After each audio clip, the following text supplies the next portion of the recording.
Well, hello everybody, good afternoon and welcome to the F1 Creator Series. And after watching what can only be described as a blistering F2 Championship race around the Baku Street Circuit, it will surely tee up, no doubt, a very, very gargantuan fight once again, where M-Skyz will look to go back-to-back with victories, but let's be honest, far different case of affairs given the fact that the track is vastly different to China. My name is, of course, George Morgan, your commentator alongside me. Once again, I tell you what, my life is not complete unless this man's with me in the box. It's Dan Gilligan. Dan, how are you, sir? My heart is warmed. And I'm also hearing myself twice, so I'm going to mute the stream. There we go. But yes, I feel so much better now that I see you, my darling. It's been too long without you, if I'm being completely honest. And I'm also in full approval of the lighting scheme that you've got in the background there, and of our most recent race winner in the Creator Series.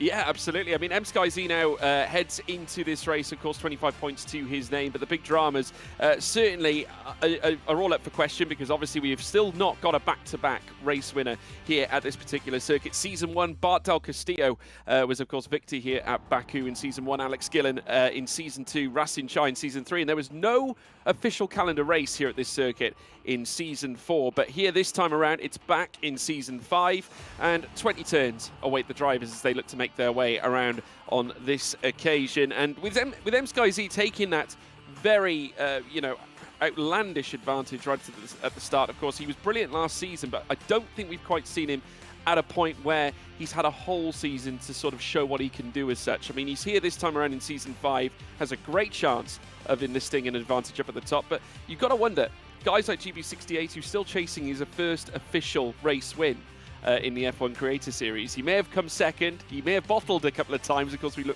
revert back to Vegas, but when you've got those kinds of guys, as well as Tom97 who's featuring as well, more regular than usual, Rasin Chai who took P1 in the intermediates as well last time out, and with GB of course clinching the fastest lap, there are so many names now that are looking to, I suppose, hit the heights here in the Creator Series.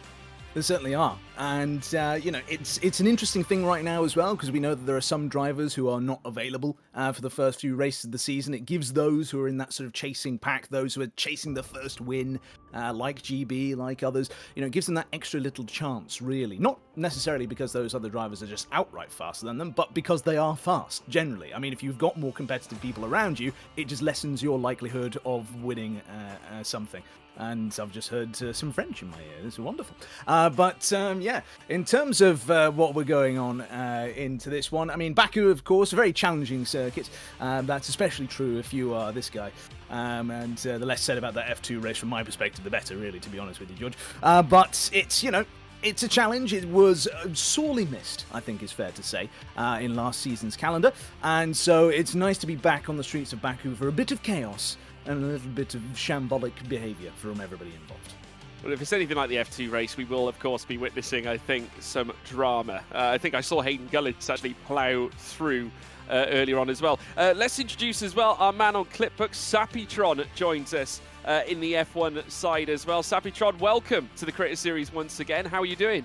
I'm doing great. Thanks for having me, fellas. It's great to be here. A bit of a different role this time round. So last time I was on the F2 main commentary desk and we jumped up to the F1 team on the clipbook. So I'm going to be handling all the clips tonight. I'm going to be taking a look at some team radios, highlighting some key moments, getting some insights as we go through the sessions this evening.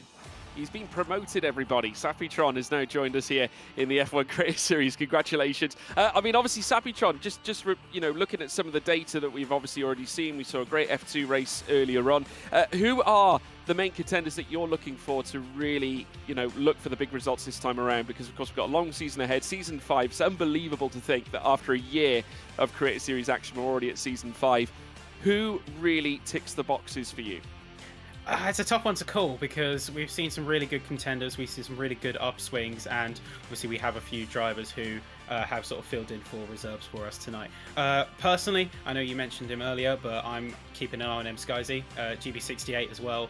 He's putting on some really good performances. Also, I'm keeping an eye on Vince. So P5 out in China knows that he wants to do well. He really is sort of looking to do well here in Baku. Those are the main guys I'm going to be keeping an eye on tonight. Well, thank you very much, Saputron. I'm sure we'll be catching up with you, certainly around Baku, without any shadow of a doubt. I'm sure we'll see you back in the commentary square. Daniel, I want to ask you as well, in terms of the current runners that we are witnessing out on track, based on the form that we have witnessed, who catches your eye? It's an interesting question. I think... You know, I'm gonna take a little bit of a punt here. I'm gonna say this is going to be the first win of the season for one of the Aston Martin drivers. Wow. You think GB? Could be. Could be. I mean, we'll wait and see. I don't want to. I mean, we don't want to do any cursing naturally, but and I mean that in the commentator's curse sense rather than the other cursing sense. That I'll do all day. But you know, it's one of these things where I don't know. I just get a bit of a feeling. I get a bit of a sort of, you know, that sort of tingly sensation, sort of the, you know, the base of your spine. That's what, you know what I'm on about. I did it to you the other night. But it's you know, there we go. We got the first giggle from him of the day.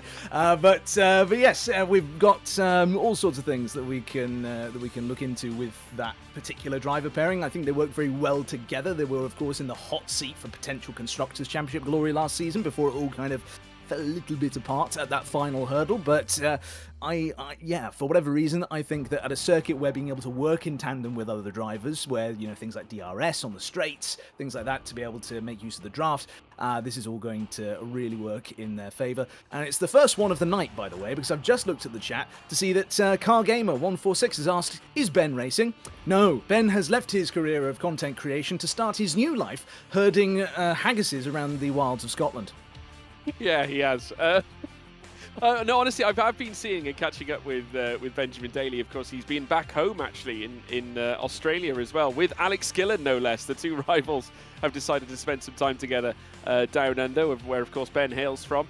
But yes, currently in the Southern Hemisphere right now, so we do wish them both very well. Of course, Alex Gillen, a former winner, as I alluded to, around this very circuit, and also a former champion as well. Benjamin Daly unable to actually lay claim to any of that feat just yet. Of course, he went close last season after going toe-to-toe with Jake in that iconic race at Spa-Francorchamps, down filled with controversy, of course, with Jake taking the title in that manner. We analysed it till the cows come home, didn't we? When of course we saw the huge fight that brewed up through Lake Com. Very dramatic feat, though Jake can sit comfortably knowing that, you know, Ben isn't around at the moment. Absolutely. Yeah, title defense looking much more easy now that their main rival of the last season is gone. But, of course, new rivals have emerged. You know, we've got MSkyZ leading the championship at the moment, not Jake. And so, you know, it's one of these things where, you know, an advantage is all very well and good if you're only looking at that one particular opponent. But if you're looking at the whole field and you take into account that there are other people that you're racing, well, you know, they're maybe not on the most even of keels to get started with that championship defense. And of course, we've never had a successfully defended championship in the Creator Series, so it's going to be an interesting one as to whether Jake is going to be able to break that particular duck. Yeah, absolutely. And as we now head very soon into qualifying, folks, Saputron, I want to ask you the main points to look at around the Baku circuit. What are you going to be identifying here tonight?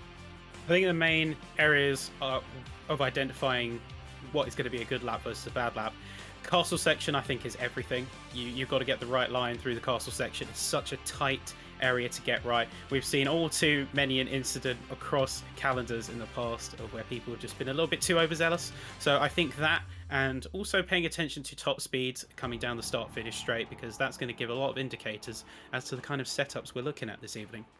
Yeah, absolutely right. Well, folks, I tell you, it won't be long before we actually head down to the track, but you can also actually check out the social medias as well at F1 Creator Series on YouTube. We're broadcasting live across multiple platforms here this evening. You also find us on Instagram at F1 Creator Series, as well as Twitter, same tag as well, F1 Creator Series, and TikTok, F1 Creator Series as well. Lots of content uploading as well at this stage. And now, obviously, looking forward, we've got every chance of witnessing some of the best drivers trying to make their way around this track. It's going to be stellar. Track conditions at the moment, not necessarily much chance of rain, in fact. I think we're going to be witnessing, I think, a pretty clear Q1 at this stage, Dan. In terms of the percentages, our telemetry is telling us weather, rain, 1% chance. Well, that's not 0%. So, you know, I'm holding out for the 1%, to be honest with you. I think it's, you know, it's obviously it's great when we get to see the drivers have a sort of an uninterrupted session. You know, when they get to just be able to focus, put their head down, do some good lap times in qualifying, do some great times in the race, get through without safety cars, compromising the strategies and things like that, and then just seeing who comes out on top. But, of course, that doesn't happen. Not around Baku. And so, yeah, we're going to have plenty to get on with and plenty to see with this. And out on track straight away, again, that Aston Martin out there, nice and early, is Safso. Season 1 champion. Yeah, exactly. I believe so. Yeah, Safso out on track on his outlap and making his way through the initial sector of the circuit. Of course, these outlaps initially are generally set on intermediate tyres. Of course, the intermediate tyre championship still very much in full swing. Racing taking the victory in that one last time out. P1 on the intermediates back at China. And now it's the turn of Safso to head out onto the track first to see whether he can register a time that will be significant enough in order to top the intermediate runners. Quite a few names to identify. Jess Game marking a return as well. She, of course, featuring in F2 earlier on this afternoon. Peya as well back in the car. Once again, Taxi also featuring in F2 as well. Taco Man also another one to watch. That guy Vince as well. Interesting to know that that guy Vince, obviously someone that we have seen time and time again, arguably the most consistent driver in the top 10. Yeah, I mean, certainly over the course of qualifying session, never want to count them out. They seem to be able to deliver a great one-lap pace to that guy. But eventually, it has come down in the race. The race performance is just not spectacular. But, hopefully we can end up seeing a bit of a change in that run for them. And we get to see some smooth times over the course of the day. Maybe even the podium like too. Quite possibly. We know he's absolutely his way down through towards turn 1, and the Aston Martin will now be looking to try and lay down at least some sort of a lap time in order to enlist the first run, the first official timed run here in Q1, and heading through the next left of turn 2, and then have another straight to take. Generally, DRS will be opened up as well. It's not too early on exit as we ride on board here with the Aston Martin. As he now bursts down through towards the next left at turn 3, of course. Now, heavy on the brakes, you've got to be very cautious on these intermediate tyres. Safso, though, doing a great job as he makes his way towards turn 4. Now, heading out of this section, you will begin sector 3, heading in towards turn 5. Now, this is the sector where we will find the infamous castle section. Just see a bit of a kick-up of dust or smoke there as we see the brakes being applied yet again. Of course, Safso going to have to be especially careful. Of course, a controller or pad player generally, so it can be quite tricky to manage the throttle application, and especially around a track such as this is very tricky, but he's doing a great job as he now bursts through the castle section, heading through turn 12, and now he'll head towards turn 13. A little bit of a straight on board, but Safso looking cool, calm and collected here, Dan. Absolutely, yeah, and the car maybe a little bit more reluctant to go full bore at this stage with those intermediate tyres on, as opposed to then the wonderful soft tyres that they'll get on later on. But yeah, it's an interesting thing to watch them go around. It's also interesting to watch the drivers in terms of their strategy when it comes to the intermediate championship, because some, like Safso, tend to go out there nice and early so then they can get the dry tyres on and just proceed and progress through to the next session with loads of time in hand. Others, and of course they're not here with us today, but Jake, for one example, our reigning champion, they tend to be somebody who likes to go as late as possible on the inters to be able to then get the maximum of the track evolution. But the first marker's been put down, and Safso gets us a 147.6 for this first one here. That guy Vince then comes across the line and improves a 147.3. So 3/10 to the good compared to the Aston Martin driver. So as we say, Vince can put down a hell of a lap in qualifying. Let's hope that they can then carry this through the rest of the sessions and then into the race as well. Yeah, GB68 also purple in the second sector, so certainly Aston Martin looking well and truly dialed in at this stage. Registers a 148.202, however, as he crosses the line. Not necessarily the greatest Sector 3 time in the world, in fact, a 25.9, which is almost a second slower than his own teammate heading out of Sector 3. 2 sector times being applied by Adam Sanderson, not necessarily representative, though. 44.4 in Sector 1 and a 43.9 in Sector 2. I'm sure he could find something a little better than that. Goes fourth fastest, though, immediately as he makes his way out of turn 1. And is indeed on the soft compounded tyre as well. So not wasting any time, certainly not waiting around. And a little issue, I think, heading through turn 3. I'm not quite sure what happened. It was Dirk. I think Dirk Chocolate around heading through turn 2 there. Yep, and leaving a fair whack of tyre smoke in his wake as well. as they go through there. Must have been on their timed inters lap at that stage, and then just end up getting collected by Adam potentially. Across the line goes Rob, and we can see then that Rob in the Alpha Tauri goes right behind B Roy. So Roy and Rob, take your pick as to which of the Alpha Tauris is going to do better here today.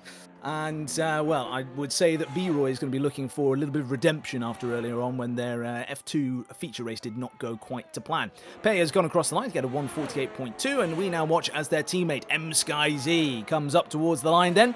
What will the McLaren driver do in this intermediate championship? It will not be enough is what they will do. It's a 147, which is good, but not quite Carling with a 4/10 after it instead of the 3.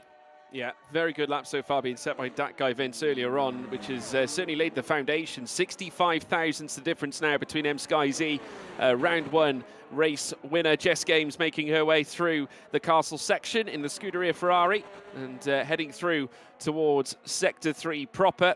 And of course, a very tricky section, the castle. We've alluded to it. Obviously, we did speak to Sapitron earlier, and he's identified that as a particular place of note. You can see the rear light flashing on the back of the Ferrari, which suggests, of course, that she is saving energy, isn't necessarily using it. Maybe that's the case that she's not happy with a first sector or something like that, so trying to save as much as she can so she can go for another flying lap. We'll have to wait and see. Dirk Chocolate, he's got a lap invalidated. That was, of course, the corner cut earlier on, and has actually slowed down as well. El Taco Man, though, going purple in the first 2 sectors. He is on soft tyres and goes fastest straight away with a 142.192. So now we're starting to see the lap times that we're expecting to see being laid down here in Q1. El Taco Man taking the initial advantage on the softs, and that's a 142, a clear, near enough 5.1 seconds faster than that guy Vince.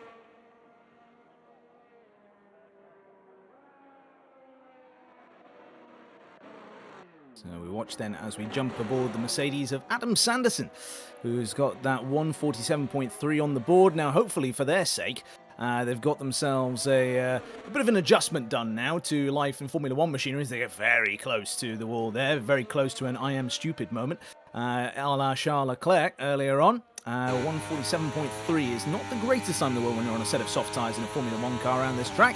It would certainly blitz the competition if they'd been able to do that in Baku earlier on in F2. But let's wait and see then what Mr. Devon Butler themselves are able to go on and do. And as they come round that final proper corner, or at least proper corner in a Formula 1 car, as we now come through another 3 corners here. The right-hander we've already gone through, then the left, then the right. That's really all the corners on the circuit, but in anything less than a Formula 1 car, they would be proper corners. The F2 cars, for example, you cannot go full throttle through that S section at the back of the circuit, but in a Formula 1 car, it's very easy to do. And across the line comes Adam Sanderson, and he's not quite as quick. He's about 7/10 off of El Taco Man in his Super Sub appearance for the Mercedes team.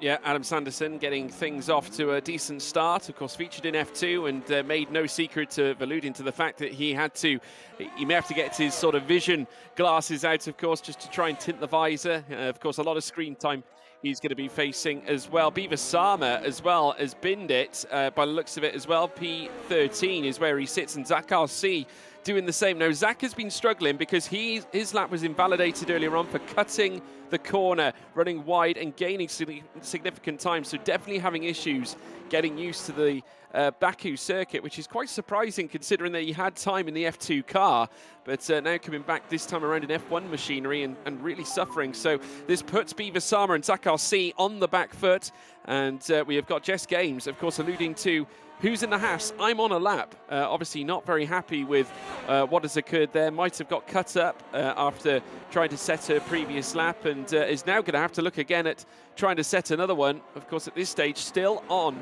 the intermediate tyres. Of course, she's going to run out of time. She needs to remember that we're coming into territory now where we're expected to see the softs out on track, so she'll have to come in sooner rather than later. Certainly will, absolutely, and you know, sometimes it's a difficult thing to do. I mean, touching back on Beaver and Zach there for a second. I mean, it's one of these things where the car is right on the limit in qualifying. In the race, you'll tend to drive it a little bit more within its limits, given that you know that there's a long race to do, 100% here in the Creator Series, of course, and then add into the fact that you've then got, of course, an awful lot in the way of potential mayhem and drama that can come if you do push it a bit too early. Things like the heavy fuel on board at the start of the race, for example, gives the car a completely different feel. But here in qualifying, much easier to end up stuffing it in a wall, because yes, the car is as light as it's going to be all weekend, but you've got the maximum engine power, you've got the maximum commitment, because of course any extra few millimeters you might be able to go on and get yourself a decent position. Now across the line goes Safso to start their first lap on a set of soft tyres. Yeah, Safso now out on the softs. We saw him earlier on the intermediates. Incidentally, talking intermediates, Tom 97 setting the fastest intermediate lap on that previous run. So setting that 1:46.685 and going ahead of that guy Vince. So that does secure him that time. Dave Gaming going second fastest. So Haas now, well, we're first and second. It's now Curb 63 in the Williams who has gone fastest, and he's got into the 1:41s. The only driver to achieve that feat so far. But the purple times are kicking in. Noiguera as well down in 19th has gone purple in the second sector. Zafso purple in sector 1. So we're going to be seeing faster laps in tandem here as now Noiguera makes his way through on the final sector, rushing up towards the line, through towards turn 1. Noiguera going first fastest in the Alfa Romeo. A great lap, but could that be usurped here by Zafso? Of course, set that purple first sector as we now see him make his way through sector 2. 2.5 seconds found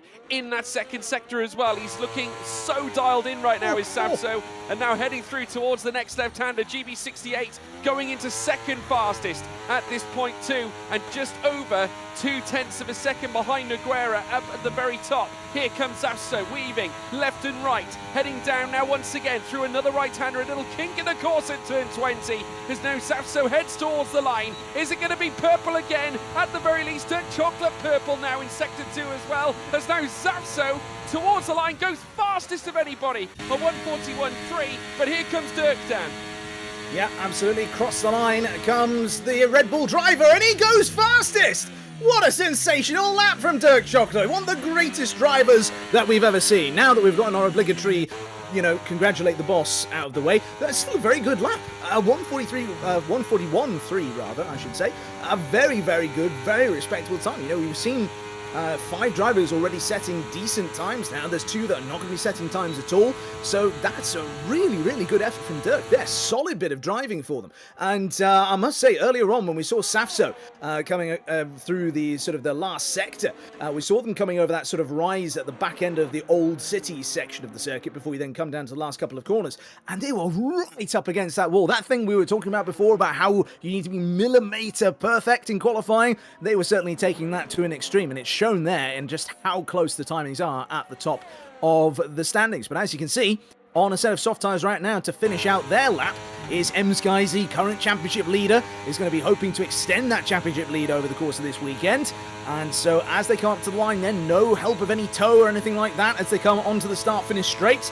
But as they go powering down that now up towards the line, taking it as straight as possible, it's actually not that great of a time in the grand scheme of things. That's the slowest of the times in the 1:41s. So they are, however, it's just been pointed out to me. You can see the tiny little stripe there.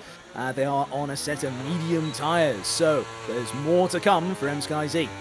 Yeah, the yellow wall tyre indeed. 7th fastest for MSkyZ. Zafso currently sat in second. We're currently riding on board with him as well. On our screens, no other times currently showing improvements, bar of course, Infratic, who's been having some issues in his own right, currently out on an outlap, incidentally, invalidated his last run after corner cutting as well. The one who's really been struggling with track limits, ironically, is Dirk, currently sits at the very top. Invalidated on 3 occasions, though that might include outlaps as well. Obviously, you don't have to really worry about that too much unless you're in the final corners of the lap. But here at Baku, that's not necessarily an issue because you're so close to the barriers nonetheless, as we now await the cars to make their way through the final corner. Infratic just making sure that he's got clean air in front of him. Beaver Sama rejoining the session, but unfortunately, due to the disconnection that he had earlier on, it meant that he ended up DNFing, so therefore that's 2 cars already confirmed to be out here at this point. Tom, suffering right now, has openly said this is going to be tough, man. So Tom is really struggling. 13th fastest is all that he can muster, but all the cars pretty much out on track, either on out laps or a sprinkling of hot laps. MSkyZ still out and about. GB68 now entering out into the circuit. Here comes Infratic, and he needs a major play here in the dying minutes here, Dan, because he hasn't registered a time, and it's going to be that much difficult to do this without a delta.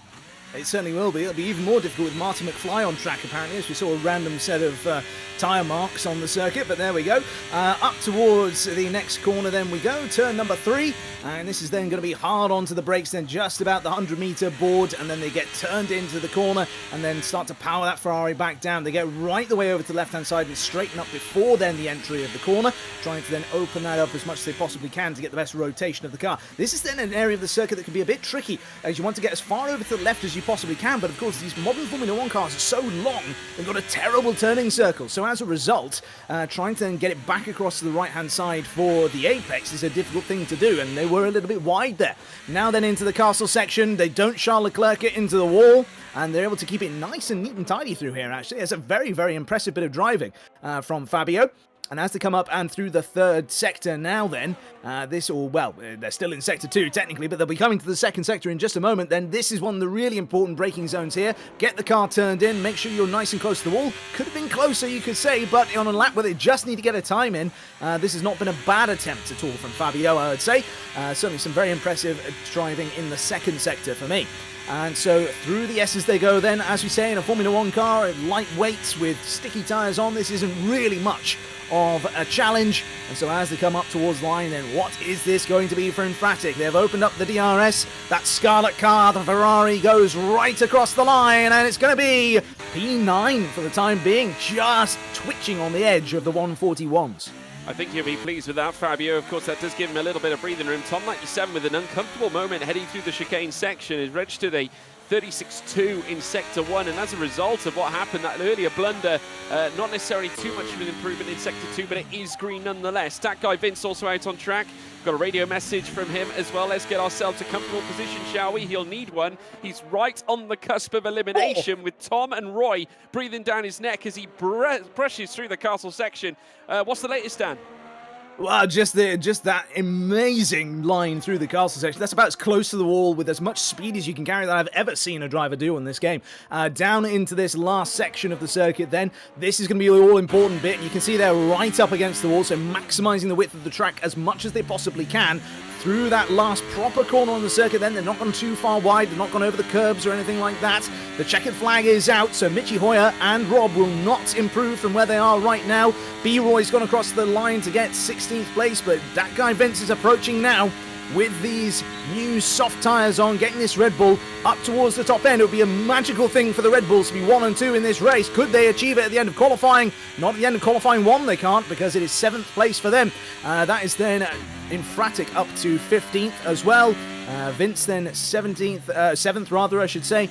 Peya is out there at the moment in P13, but hasn't come across the line to finish just yet. They're going super slow through the castle section though, so I doubt they're going to set a quick time this time. Tom 97 is the car just behind them, of course. They've been in a bit of a trickier spot. We could see earlier on the hard tyres, and they're so slow. They're not going to be improving at all, so now the onus is on the drivers behind them to improve, and certainly B-Roy's not going to do that. Is Jess Games out there, Jess Gamer I should say, out there at the moment with a decent time? Well, Dave Gaming is coming up to the line now. Will they be able to improve at all in the Haas? Will they be able to make Gunther Steiner proud on the weekend after he's been announced to be sacked from the Haas F1 team? No, he doesn't. It's still P16 for Dave Gaming. That means El Tacoman will be the sole remaining Haas into the next part of qualifying, and the same for Infratic at Ferrari, because Jess does not manage to get themselves up into the top 15, which means that Tom 97, by the skin of their teeth, manages to make it through into Q2. Yeah, it's a tough one there for Dave Gaming. He was green in the first 2 sectors, just lost it all in that final run. Incidentally, no, according to the telemetry, he was fastest in Sector 3, but got it wrong in Sector 2, apparently, 41.7 certainly nowhere near comparable to some of the others that we have had on their best laps. We have, of course, seen 40s that have been stellar. Dirk coming out saying, Alpine's head, I'm hot. There we go. Apparently that's an old message that's come through. But nevertheless, Dirk Chocolate's going to be absolutely thrilled with that. How often do we get to see Dirk Chocolate in P1? Though it may be Q1 and still a long way to go, that is certainly a statement, a declaration of pace from Dirk Chocolate, and no doubt as well the fastest man on the intermediate tyres I think might have been Tom 97 off the back of that earlier run. In fact, it might not have been. I'm just looking on my screen. I'm just trying to clock back and remember as to who it was. I'm pretty sure it was Sky Z, was it? Or was it not? I'm not quite sure. I can't quite remember. I know that there was an initial time set in place by that guy Vince that was fastest, but I believe that privilege has been taken away from him. But we've got a potential interview lined up. Let us know in the live chat, by the way, folks. First of all, who do you think is going to take pole by the time we come down to Q3 later on? We will, of course, find out. And in the meantime, I think we can head across and speak to Dirk Chocolate.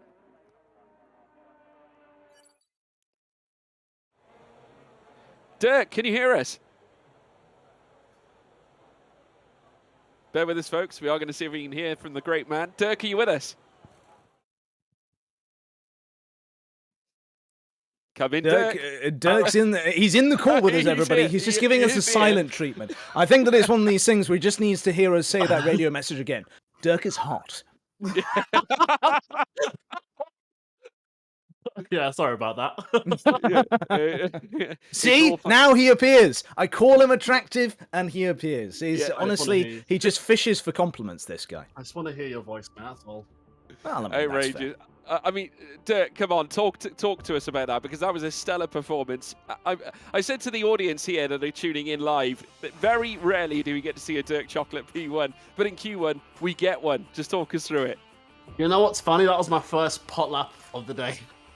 Goodness me. That was the first half of the day. Baku is one of my favourite circuits historically. Always has been, and I have been putting in work on this track because I think I can get a good result. Well, it certainly looks that way. I mean, the form definitely seems to be in your lap. You started off brilliantly, and it has to be said, we did see a few messages come through via race direction saying that you were invalidating a few runs. Wasn't sure whether that was the outlaps or if that was just a mere case that you were getting yourself psyched ready for a proper fast run. But then eventually to go fastest, I mean, the sectors were tumbling down in terms of delta, and we thought, goodness me, Dirk could be on for something good here, and you certainly were. And you went purple initially in one particular sector, Sector 2. What was going through your mind? I mean, was there some nerves kicking in? I was just thinking, I want to keep it clean, just get a good lap in. I genuinely, when I was crossing that, I was like, I don't know if this is good. I don't know. It was clean. It might have been too clean. As I crossed, I saw P1. I was like, oh my god, okay, we might be onto something here. But genuinely, like, I wasn't expecting anything good. I know that I'm quick, but I didn't know how quick. But it seems to be that we've got a quite good amount of pace. Which makes me wonder what we have in store for the race, to be honest, because then if it's a good race for us, I think this could be our first win. But I'm not going to hold myself to that. I'm just thinking maybe this week I've got it in the locker. Maybe. Well, I mean, listen. Sorry, George. Very quick one from me. Dirk, if you do win, then you'll have made the Creator Series just yet another place that the RB19 has won. So, I mean, in the nicest possible way, could you not? Because we've seen that car win enough, to be honest with you. All I'm thinking is if I win, maybe I get a nice message from Horner saying, fair play, well done, sim racing and F1 RL. So, you know, I don't know. We'll see what happens. Yeah, I don't want to go into it too much, but there were some comments in the live chat saying, is someone else in his rig or something like that, or on his account? So we weren't sure whether to believe them or not. But hey, Dirk, congratulations, my friend. What a way to start. Obviously, Q2 still to come. It's not all done or said and done yet. Sit tight. We'll come back to you later on, I'm sure. Appreciate it. Thank you very much. Have fun, guys. Thank you, Dirk. Thank you so much. We're going to be heading across in towards Q2 as well, folks. The car's already out on their outlaps, but no doubt a delighted Dirk Chocolate after that first session of qualifying here at this point here, Dan. But naturally now with the cars back on track, it's now time for Q2, and this is where we get rid of yet another 5 cars, and one has already been dispatched because we've lost Infratic. He's got terminal damage. Oh dear. Well, that's not the way that you want to be starting off your Q2 runs, and you know, it's As we say, you know, you've got to push hard in qualifying. That's how you get the laps like Dirk did in Q1. But, you know, this is just, you know, this is sometimes just the way the cookie crumbles, really, when you push a bit too hard, particularly on an outlap, when you're trying to get heat into the tyres and the brakes, of course, and get that all prepped. But yeah, that's a sad one. As far as what happened there, hopefully we'll be able to get a look at that on the clip book later on. And according to Safzo then, GB's not focused on quali pace at all. No. Interesting. It is intriguing. We'll have to wait and see as to what he has in store for the race. Going back to Dirk Chocolate's best result, P6 was the best that he's managed to achieve for the Red Bull outfit, so a win at this point would be outrageous. And if I tell you what, if that form is you know, transcendent into the race, we'll have to wait and see. But Curbs now making his way through the castle section. GB68 incidentally going purple in the first sector here in the initial, so faster than Curbs at least for now. So it's looking good for Aston Martin. They of course do have Safso and GB at the helm, and GB in his own right has gone close, but still, like I said previously, yet to lay claim to a Creator Series race win. His teammate incidentally, Safso, going purple himself now in the first sector as we now watch Curbs make his way out of the left-hander at turn 16. Sector 3, he is now in it well and truly and proper through 18, 19, and very shortly around the final corner of turn 20. DRS will of course be open for him through the speed trap. He will rush and then burst down towards the line. Where is Curbs going to set the benchmark? GB68 again purple in sector 2, goes fastest with a 1:42.566. Here comes GB. Remember, taking that initial purple lap, his teammate Zafso has just stolen the purple second sector away from him as well. But let's see where GB ends up. He's surely going to go ahead of Curbs here on this opening lap. Does so, and into the 141s immediately with a 2:87 as well. But his teammate Zafso, who has gone purple in sector 1 and 2, goes fastest himself as well and steals it away from his very own teammate and registers a 1:40.879. Yeah, that's a cracking attempt there. I mean, given that our quickest laps in Q1 were the 41.3s, and that we were thinking, wow, that's a really quick time. Clearly, the Astons had something a bit in reverse there, and reserve rather there. In reverse would be a very slow lap indeed. But in terms of that, yeah, really, really good job from them. And MSkyZ then has elected to abandon their lap. They've not decided to carry on with that one. But, you know, perhaps an interesting observation here is that they're on intermediate tyres. They were not on the softs. So there we are then. When we go on board here with Dirk Chocolate then, he is on his time lap now. Let's see just how he's able to go over the course of this one. So it's a 35.8 in the first sector for Safso in terms of the quickest first sector so far. That's coming up towards the end of that first sector now, so let's see just how the two of them compare. And the interesting thing would be whether or not there was any sort of a tow at all, as Tom97 goes ahead and sets a properly good lap time there. Dirk sets a 35.799 in the first sector, which is quicker than both Safso and Tom97. Very, very good first sector from Dirk Chocolate. Yeah, purple first sector as well. We will come back to that. Just want to take a quick look at the replay as well from Infratix DNF earlier on, because I believe we do have a sort of a vision on that too. There he is on the right-hand side. We've got live pictures on the left as well of Dirk Chocolate's lap so far. Currently purple in the first sector, but here's Fabio. Oh, goodness me. Straight out from the pit lane into the barrier before entering the circuit, and the look on his face says it all. Dirk Chocolate, though, however, is going to look to try and trump. And they have a long-term rivalry to Dirk and, of course, Infratic as well. But Dirk this time looking like the big-time player. Green now in the second sector, as you'd expect, but that purple first sector still burning bright, and has got a little bit of a tow that he has managed to grab off an Alpine. It was certainly registered on the left-hand side of the track, but now it's Dirk who's heading up towards the line. Can he usurp Tom97? No, can't quite do it, but enough for third fastest and barely on the precipice of that 140. Yeah, very, very good lap there, I think. I think that actually in hunting for the tow there from the Alpine, they may have actually done themselves a disservice. That sort of extra sort of jink at the wheel sort of thing might have actually just slowed their acceleration ever so slightly and then resulted in that, you know, lower top speed come the end of the lap and the end of the straight. So that might be something to consider. It might also be worth thinking here between the two Red Bulls. Let's work together. Let's get a bit of a sort of tow going on here in terms of everything that's going on out there on circuit. Try and maximize the potential between the two, because right now, this is looking like, of course, Tom97 looking very good indeed.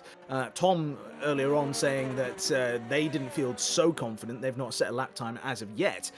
But then you've got the two Astons and the two Red Bulls occupy the other positions in the top 5. So from a constructor's perspective, this could be a really interesting beginning to the weekend here. If these two teams are evenly matched and able to work together well, then that could be an interesting one to watch develop over the course of Q2, 3, and then the race. In particular, I think it would be interesting to see how well the Red Bulls work together in comparison to how well the Astons work together. We know the Astons work together very, very well indeed, but to not be disparaging at all to the Red Bull drivers, they do often, through a case of bad luck or sometimes just offset in pace, not find themselves occupying the same bit of track as one another very frequently. Yeah, I mean, obviously Dirk has had his fair share of poor luck in the prior seasons. We're talk of him perhaps being dispatched to AlphaTauri as well. Of course, that might have been a little bit off track, as we now see MSkyZ in the bottom right-hand corner. Of course, we follow in picture with him right now. A little twist of the wheel as he looks to find the grip. Soft tyres, though, on the car. Still looking to try and embrace the chaos here at this stage. We do, of course, still have a little bit of time left, 6 minutes and 25 of the realm to go, as now MSkyZ moves through. Of course, currently occupying that P11 place. His teammate Pei only managing to set that 149 earlier on, which isn't representative whatsoever, but he too out on track as the two McLarens look to lofty their way into the top 10. I tell you what, so close to the barriers there, MSkyZ. Of course, our round 1 winner back at China, and was so pleased after achieving that too. He actually dropped me a tweet through the course of that week and told me to watch out for this coming week as well. And no less, I'm sure he will dazzle once again as he makes his way through the very tricky section at turn 15. 16 now coming up now, which is a 90-degree left-hander of sorts, which will then pitch you up heading through towards turn 17, and then he'll then make his way through the slalom of 18 and 19 and the DRS detection points as well before turn 20 as he now bursts down this next straight. What can MSkyZ nestle in? I can tell you he's purple in sector 2, though I will say this, the man in P13, Rob, is currently occupying purple in the first sector. Here comes MSkyZ, goes third fastest ahead of Dirk Chocolate at this stage. One man who I am keen to speak to, though, of course, as well, and get his insight. Sapitron, what's your verdict? In terms of what's going on track right now, Absolutely. We're seeing a lot of different strats. I know that drivers are burning the inters a little bit to get a bit of the lay of the land. I mean, we've seen a couple of people really push on those inters and see what they can do. But I think with 5 minutes to go, we've seen the top 2. They bowed out. They're confident, and I think we're seeing confidence from Vince in particular. I think he's going to be one to watch. Well, I tell you what, we're now going to see Rob head across the line, and third fastest he will go. Tom97 and Safso, no qualms about their positioning, as well as Rob joining them in the 140s, as did MSkyZ. Tom97 and Safso feel it's prudent time to retire. So not, content with using any more tyres. They're going to take a retirement at this stage. They feel confident enough that they're going to move into Q3, as does GB68. Is that the right decision, Dan? I beg your pardon, George. I know that you've just thrown to me, but honestly, I was looking at some data and I've no idea what you said. Oh, just regarding the 2 retirements at the very top, and GB as well, who is also taking a retirement too. Do you think it's the right decision with 4 minutes to go? It depends. I think the real proof in the pudding here is going to be when we start to see second runs being done. So like here, where we've got Nogueira coming up to the line now, just how much track evolution is out there? How much can they jump up the order? If it's by, well, there's your answer. It's by nearly a second, 9.5 tenths. So for those at the top 2, they might be safe already with that effort. But for those, maybe GB, I think potentially a bit at risk here now. I think that's a bit too on the precipice for me. Yeah, well, I think Tom is very much a driver that's right on the precipice. He's yet to actually field a lap time. We're on board with him right now. And in fact, we can take a picture-in-picture view of him as well. You can see down the bottom right-hand corner, of course, a driver that has actually been on the precipice of competing in professional esports events on the F1 scene, was actually a contender for a potential F1 esports seat historically, and certainly a very talented young man, of course, as a content creator, one of the best on the F1 scene as well, and making his way through the second sector, and yet to field a lap time here in Q2. This would be an almighty shock to lose someone who is certainly very much in the title contendership. And on the back of race results last season, certainly did give a great account of himself, but I'm sure he'll be looking for something a little more as he now makes his way through the next section on track.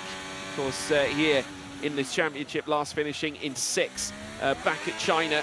Be looking to perhaps register something a little better. Needs to try and unlock the pace though here in qualifying. And as he now makes his way through this next left, needs to try and tee up something brilliant here. 25, should I say a 35.7 in the first sector, met with a 40.9 in sector 2. So there is certainly a very, very competitive run here on the precipice here for Tom. Of course, it's looking stronger than the likes of the McLaren in 12th place of Perrier. As he now makes his way up towards the line, it's enough to go 6th fastest. A big lap there from Tom and could yet seal the deal on moving into Q3. We'll have to wait and see whether it is good enough. Curbs is out on the lap as well, so is Perrier. Curbs has just come out of the second sector now. He's posted a 41.082 in sector 2. It's right in the money area where it comes down to top ranking times to make your way into Q3. Could this be enough for Curbs, the Williams driver that featured for them last season, of course, alongside Meraki, as he now makes his way down towards the line? Is this going to be enough for Curbs to register a time? Goes 9th fastest. He's still in trouble. Michi Hoyer's out on the lap. So's Adam Sanderson. Perrier and El Taco Man has just started as well. That guy Vince, got to get those tyres hot. They're getting too cool. He needs to try and get the temperature in. But I'll tell you what, Curbs is definitely not safe, Dan, because look at the fleets of cars in behind. Yeah, absolutely, and it's just a huge amount of pressure now building on those drivers who've not gotten it right or who have kind of done their last run and are not going to get any chance to improve if they're down towards that bottom end. Now, right now, that guy Vince is coming round all on their lonesome through that final sector now. And they're, of course, down in P10 currently, but this is a car and a driver that we know is quick over one lap. And so let's wait and see then how they're able to improve. They're about 3 tenths away from their teammate currently.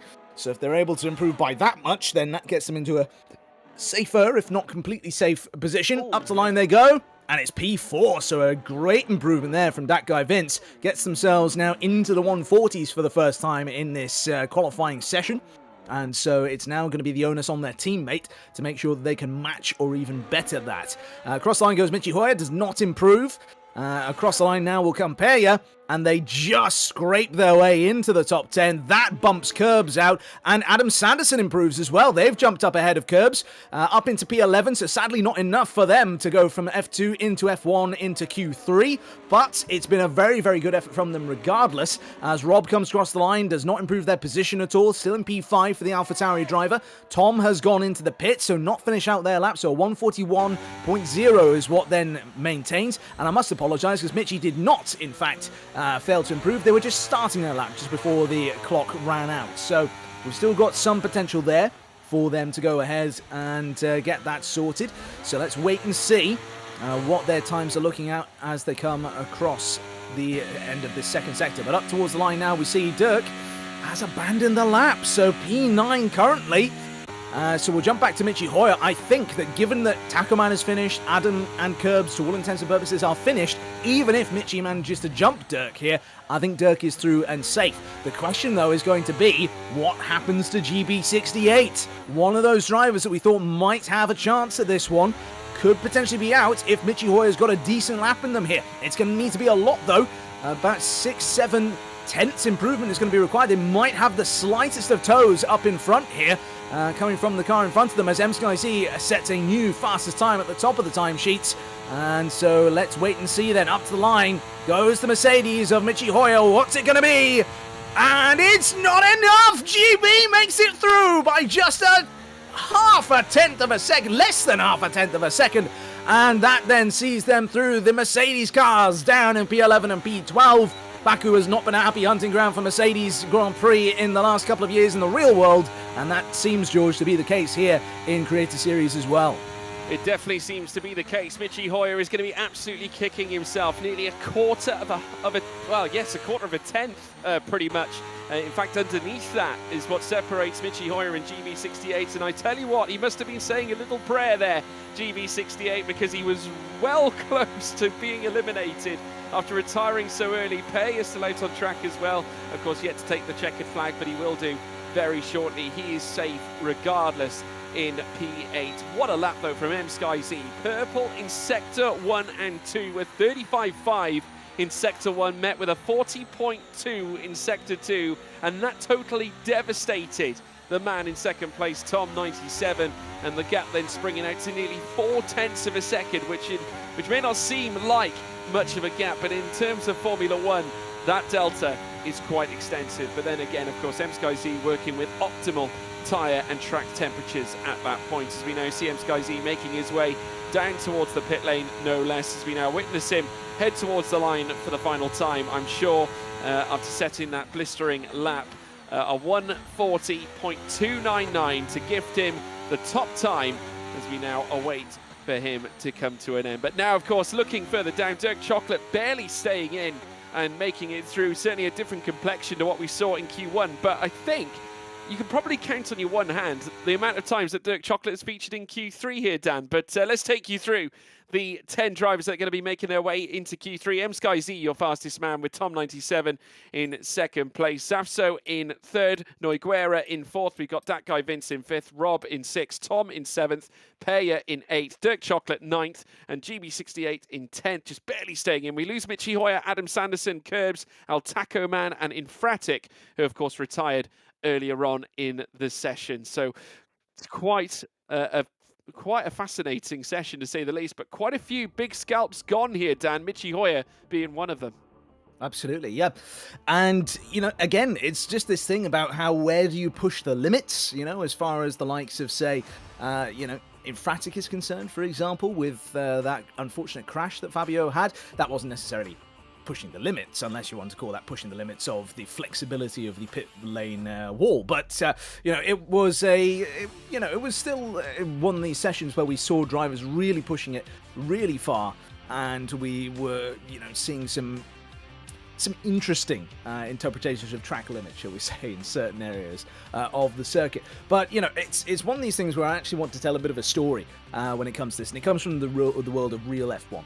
And it's from the year of 1984, when we had a certain Ayrton Senna making his debut in Formula One. Now, in the Tolman of that year, they went to Dallas after the Canadian Grand Prix. And Dallas had, like many street circuits of the time, it was concrete barriers that were these great big blocks that had big steel pole through the middle of them. And that was then just interconnected with one another around the edge of the circuit. Not particularly safe by any means or standards, and certainly not something you would use today. But that was just the time of things in the early 1980s.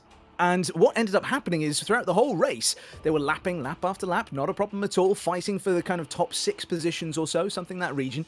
And then they crashed. And they had a bit of a contact with the wall, and then that was their race done. And so they go back to the pits, and they tell their race engineer, the barrier moved.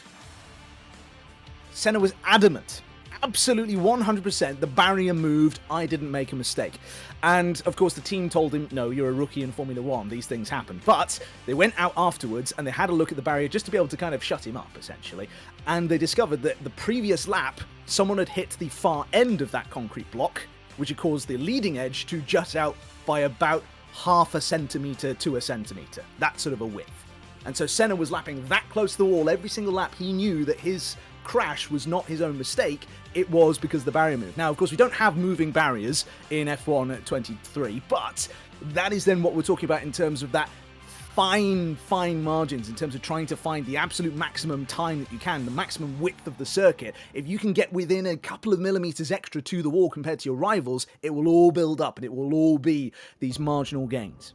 Yeah, incredible. He's got like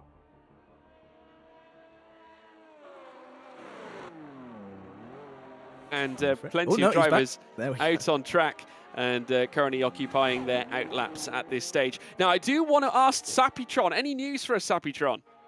No real news as of the moment. I know that we've got some passion coming out of some of the drivers, getting very close to making into Q3, unfortunately, just not quite making the cut. We didn't really get an opportunity to interview Michi Hoyer, but I know he was really gunning for that P3 spot. He was so close, wasn't he? He was so very, very close indeed. I mean, what really happened in terms of his lap there? Did we notice any issues? We just saw Dirk hit the barrier there as well, which is certainly going to upset him. In fact, he's pulling away into the off-road section. So certainly not a great start as far as Dirk's concerned there, Sapitron. Yeah, we're sort of seeing a bit of a mirror image of what happened to him earlier when he invalidated his lap and we cut to him sort of spinning around. It's a very similar scenario. No, I know with Michi Hoya, I think the key area where he lost time and ultimately didn't make the cut is I think he was playing it safe. Being a street circuit, it really can catch up with you, how close the walls are, how constricting it can feel at times. And while he did make a very good lap, I think it was just that extra couple inches of proximity to the walls, really refining those lines that sort of could have put him into that Q3 spot.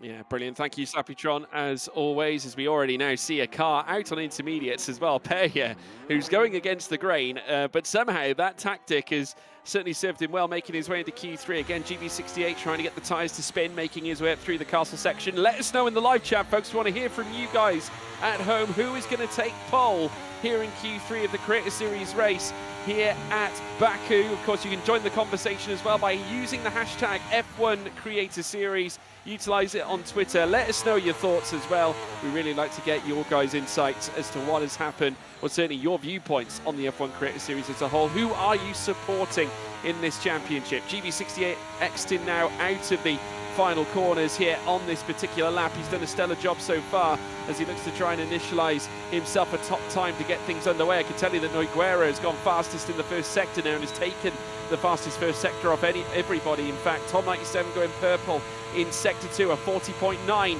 in the middle sector for GB68 will grant him fastest here at this stage, a 141.6, but that's no means the fastest time that we have seen. Nogueira now currently in 9th, operating with a purple first sector at this stage as Tom 97 goes fastest. He notches a time in the 140.6s, and now Nogueira is going to look to try and join him right at the very top. Can he enlist a time in the final sector to brush past Tom 97? No, he can't. A mere 20 thousandths of the realm, or 20, should I say 200ths, is all that separates them between Ps1 and Ps2. Really minimal, getting Q3 off with a bit of a bang here, Dan. Absolutely, and then after all that guy Vince goes and slots themselves up into P2 as well with 141.5, and for Safzo, it's not going to be a time at all. It's going to be into the pits for the Aston Martin driver. They've elected to take that escape road off into the pit lane.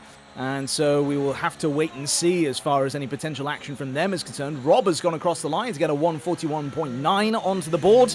And now we also see that then we've got other drivers making their way into the pit lane as well. I think that was the Alpine. No, I'm completely wrong. It was not the Alpine at all. There it is. The Alpine is out on circuit. And they've certainly got their foot flat to the floor. I don't think they're going to be slowing down and going into the pits anytime soon. Up to the line goes Tom, and where do they go? Do they go alongside their teammate? Yes, they do. Very good lap from Tom. A driver who has been struggling a little bit, it must be said, in qualifying so far in this particular race weekend. But that is back with a vengeance. That is much more what we're used to seeing, although only to a certain degree. That being said, Tom has never really been the greatest qualifying merchant. They've been able to get themselves into the top 10 pretty reliably, but then usually you'd find them down in sort of 7th, 8th place, something like that. And it's then that movement forwards during the start in particular, and then through the race, through good strategy and tyre wear and other bits and pieces, is why we saw them become the champion of Season 3.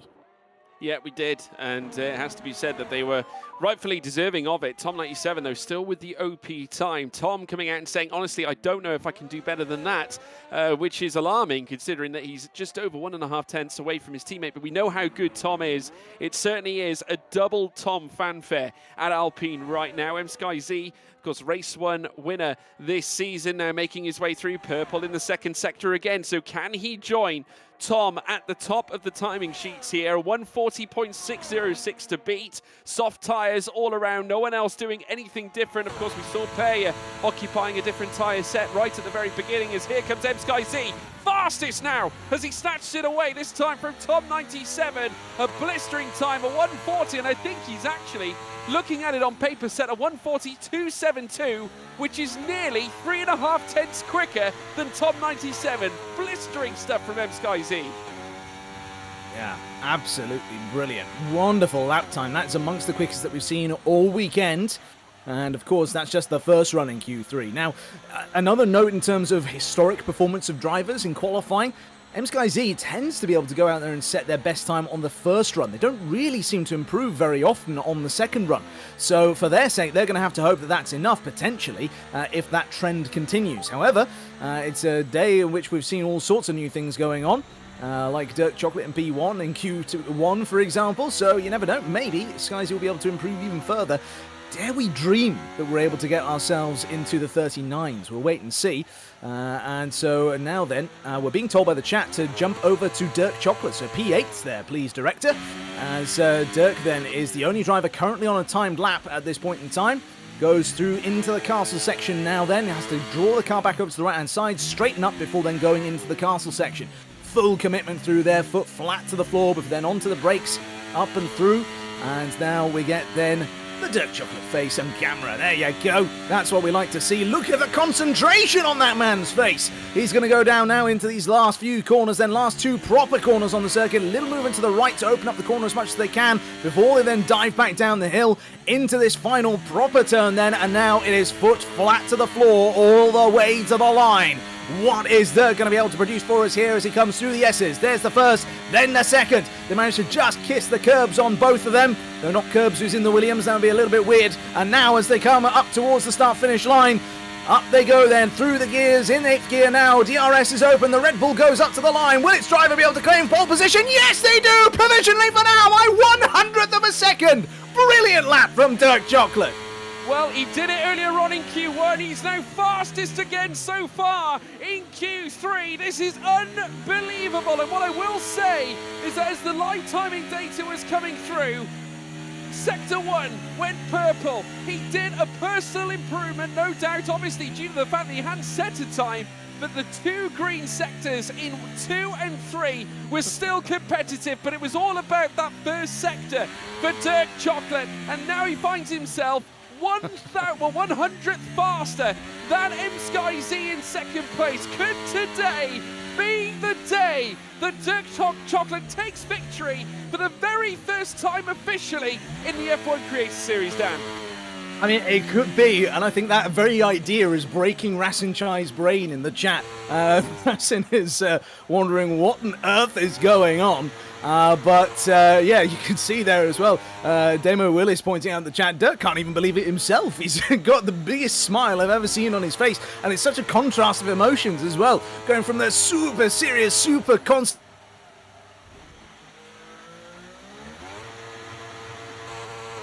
there, which is absolutely great to see. We've got a little bit of time remaining, of course, in this one. Yeah, 1 minute and 23 seconds. So if you're not already on an outlap, it's unlikely, I think, that you're going to be able to get a chance to do another lap. So I think for Dirk, that is the one and only lap that they'll get to set here. So Perya then is out there for what is likely to be their only run of the entire session as well. Safso's on an outlap currently, as are the other drivers with the exception of Tom97 and GB68 and Rob. They all seem to be out there on time laps at the moment, so we will wait and see how they are able to perform. Noguera is just about to cross the line to start their lap, so we'll keep an eye on Perya here before we then jump to anybody else. And so Perya then comes up to the line. Just under a minute to go now, and as we then jump up the order, hopefully, for Perya's sake, will the Papaya car jump up alongside its brother? No, not this occasion.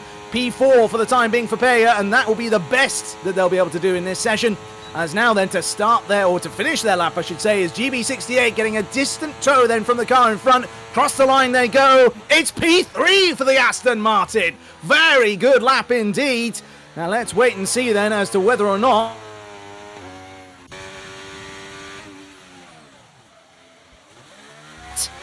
but first of all, we're going to take a look at Tom97. Tom97 then doing very, very well at the moment. And according to the chat then, Phil4U number 1 has said that Tom is 7/10ths up. And if they are that far up the order, then that is going to be a time in the 39s, which would be remarkable and great to see. But I think that all of the Red Bull fans are going to have their hearts aching after that particular lap time. And so he thinks about going in the pits. And he goes across the line. It is a 39! What a sensational lap from Tom97. A 139.7 there. Fantastic way to round out their qualifying as Rob comes across the line for P5 here, George. Yeah, purple in the set.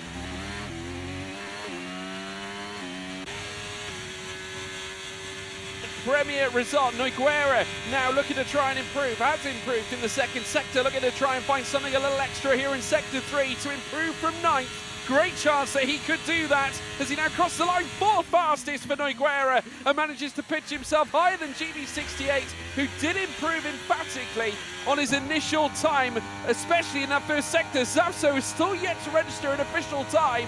The first 2 sectors are certainly looking dialed in. Aston Martin could yet get 2 cars in the top 6. Can Zapso do that here on this occasion? No, he can't. 7th fastest here at this point, but they are here in tandem, 6 and 7 together. Tom, though, goes higher than both of them. He goes 6th fastest and represents Alpine now, but his teammate still occupying that P1 place by over half a second clear of Dirk Chocolate down at the back as Peyer now makes his way towards the line. Of course, this not being a representative run, of course, he's going to finish on the checkered flag in 10th place.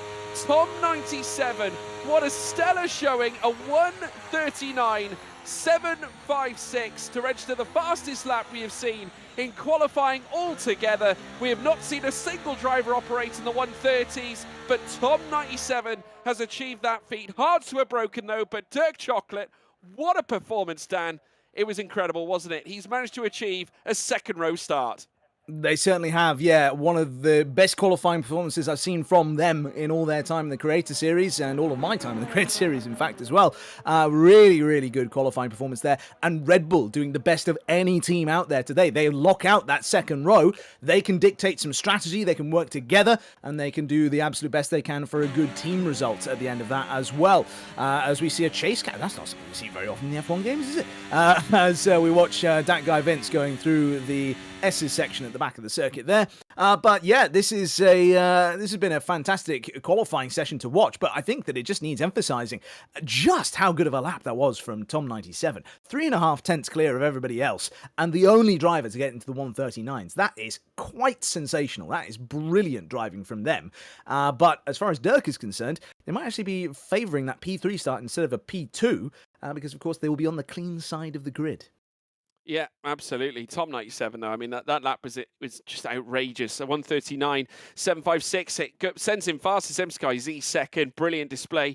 Dirk Chocolate 3rd. Of course, that guy Vince, Nogueira, Tom, GB68, Zapso, Rob, Peyer as well. McLaren operating at 2 different ends of the Q3 spectrum. We'll have to see, though, who gets the jump off the line. Dirk Chocolate, though, doing a stellar job. I think, obviously, that's the story of qualifying. Aside from that 1:39, Dan, absolutely illustrious. I want to head across as well to Zappytron. Zappy, just give us your insight. What were your thoughts after that Q3 performance? It certainly did seem special. Is there anything you've picked up? I picked up a couple of things. I mean, I picked up that GB is apparently going for a tyre wear focus. So we did see him push. We saw him put that down an amazing time. And yet he was still saying it wasn't fast enough. But he is leaning more into the tyre conservation. And we've seen with Baku, it's one of attrition. It's one of endurance, and a couple of drivers, as we've seen with sort of the juggling of the tyres, we've seen with some of their setups as well, quite a few seem to be prioritising tyre wear over outright pace. So we've seen some massive leaps. I mean, Tom 97's lap was absolutely phenomenal. He pretty much dialed that into perfection. But everyone is very wary of the challenges, the unique challenges of the circuit. Yeah, I mean, obviously looking ahead to the race now, this is where the drivers will be looking to operate their strategies. I'd be very intrigued to see what they're going to be looking to do. What are you expecting on the strategy side? On the strategy, it's tough to call because I think we're going to see people try and... honestly, I think we'll see people try and front load their pit stops. I think a couple of drivers are going to be banking on a little bit of chaos happening in the early laps, see about some safety cars. So if they can front load their strategy to maximise first stint pace, then if a safety car does come out or a VSC or anything like that, they can really match it up as best they can with their intended swaps. Okay, well, we'll have to look ahead to see what we see. I mean, Dan, you yourself, what do you think we're going to be seeing on strategy? Have you got an opinion on what we could see? I mean, my opinion is perhaps a bit tainted from the F2 race earlier on, where there was a litany of virtual and full safety cars that were in that particular race. Now, it's one of these things where that doesn't necessarily then translate that it will happen in the main race. You know, when we had the very first Baku Grand Prix, or the European Grand Prix, as it was known, all the way back in 2016, that well-known part of Europe, Azerbaijan. But in terms of that, it's, back then we had a very exciting, very chaotic F2 race, or GP2 race as it would have been back then. And then the F1 race is a bit of a dull affair, really. So hopefully we don't get a repeat of that sort of situation in terms of the in terms of what we see here for the drivers today. But you know, a little bit of chaos, just a sprinkling, a smattering of chaos, enough to season your food with, would be absolutely fantastic. Brilliant. I mean, maybe we'll see some Gordon Ramsay performances here this evening. We'll have to wait and see. But hey, listen, where's the lamb sauce?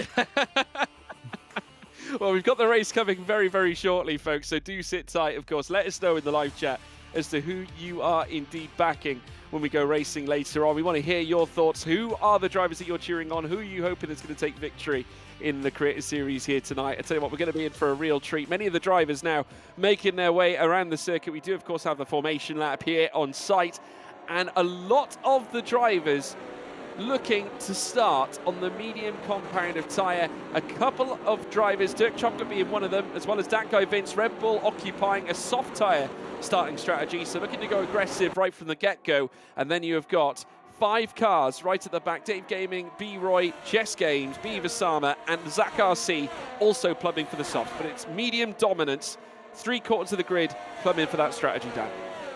Yeah, absolutely. And, you know, I think it's, oh dear, Beaver Sam has already been disqualified from the session, as has Zach RC. Hopefully for the pair of them, it doesn't get any worse than that. I should note that Zach has made a special request, and that is that he wants a posh insult at some point. So for his qualifying performance, I shall call him a plonker. And for getting himself disqualified in the formation lap, I will call him a numpty. But there we go. So in terms of that, then that's my obligation sorted and dealt with. But yeah, it's hopefully going to be an interesting one here. I think that the Red Bulls being on softs, being so close to the front of the field, they're going to get a much better launch off the line. They'll then have that ability to then really pull away. Particularly in the early laps when there's no DRS available. If they're able to get the move done early, in the first sector, for example, maybe down towards turn number 3, get the lead of the race away from Tom97 and M-Sky-Z, they can work together. They could have one car act as the backup, the other one starting to peel off into the distance, or they could just work together, both on soft tyres, execute the maximum pace they possibly can to try and then open up that gap to the cars behind. I think that's going to be what they're going to have to aim for, really, because if they go into a longer game, then given the number of drivers who've gone for a medium tyre to start, I think that is the preferred strategy. So ideally, they either want to be able to break away and disappear into the distance nice and quickly, or they're going to want to get the position and then hope there's an early race safety car. Yeah, and in terms of predictions, what are you going to give us? Who's your driver you're expecting to win today? I am expecting... Do you know, even though we've got all this intrigue at the front and the top 4, I still think it's going to be one of the Astons. And I'm going to go for GB68, actually. Okay, well, there we have it, folks. Let us know in the live chat as to who you think is going to win this one. Of course, we want to hear from you as well. And we're actually reading Matt Serve saying GB68, I reckon, will make a mistake or accidentally crash into someone. I want Zafsa to win, but I want Dirk to as well. Where is Dale today? Asked Jays1622. He is, of course, at the Autosport event as well. Quite a few of the drivers that you might recognise usually in the series that aren't here are indeed at Autosport generally. Of course, Ben and Alex Gillen all the way over in Australia. But yes, we're looking forward to this one. Tom or Sky, says Phil for you. Aston's for the win, asking Kaz. It's a potential. I think Tom might win, says Leo as well. So let us know, folks, in the live chat as to who your selections are. Kaz still saying, I think it'll still be Tom97. I tell you what, starting on pole, he has a great chance of achieving that. Altaka Man, unfortunately, getting disqualified, as is B-Roy at the very beginning, but it will not concern the start now, as all 5 lights are lit here at Baku. Now, usually this is the point where I say it's pedal to the metal, and it certainly is. It is go, go, go, go, go. Tom97 takes the early lead. M-Sky-Z in second. Can't quite find the inside line. Contact between the 2 Red Bulls. In behind as well. Plenty of other cars lined up. GB68 now going wheel to wheel with Noiguera. Zafso in the mix as well. Infratic getting a reasonable start. Peya as well. Michi Hoyer has gained a place too as Tom97 makes his way down towards turn 3. And look down the inside from Dirk Chocolate. He's looking venomous on the back of M-Sky-Z, as you'd expect, because he's on the soft tyres. And Curbs is out. Curbs out already, and that then is a safety car. Oh dear, Adam Sanderson gets a 5-second time penalty for a severe collision, and back onto the circuit goes Beaver Sama with one of the most silly rejoins I've ever seen in my life. But that then was one where everybody seems to have survived, at least in that one, with the exception of Curbs. Oh dear, oh dear. Well, we said earlier on we don't want people to be touching Curbs because that would be a bit weird. It seems as though Curbs has touched the wall instead. Well, drama right through. I mean, obviously, damage might be an implication here at the very start. Plenty of cars got bunched out. Nowhere near as risky as what we saw in F2. We are hearing that apparently Nogueira has got a little bit of damage in his own right as well, currently operating in 16th. Of course, one of the drivers that was really electrifying in Q3 coming to the tail end of qualifying, but the safety car is out, well, VSC at this point anyway.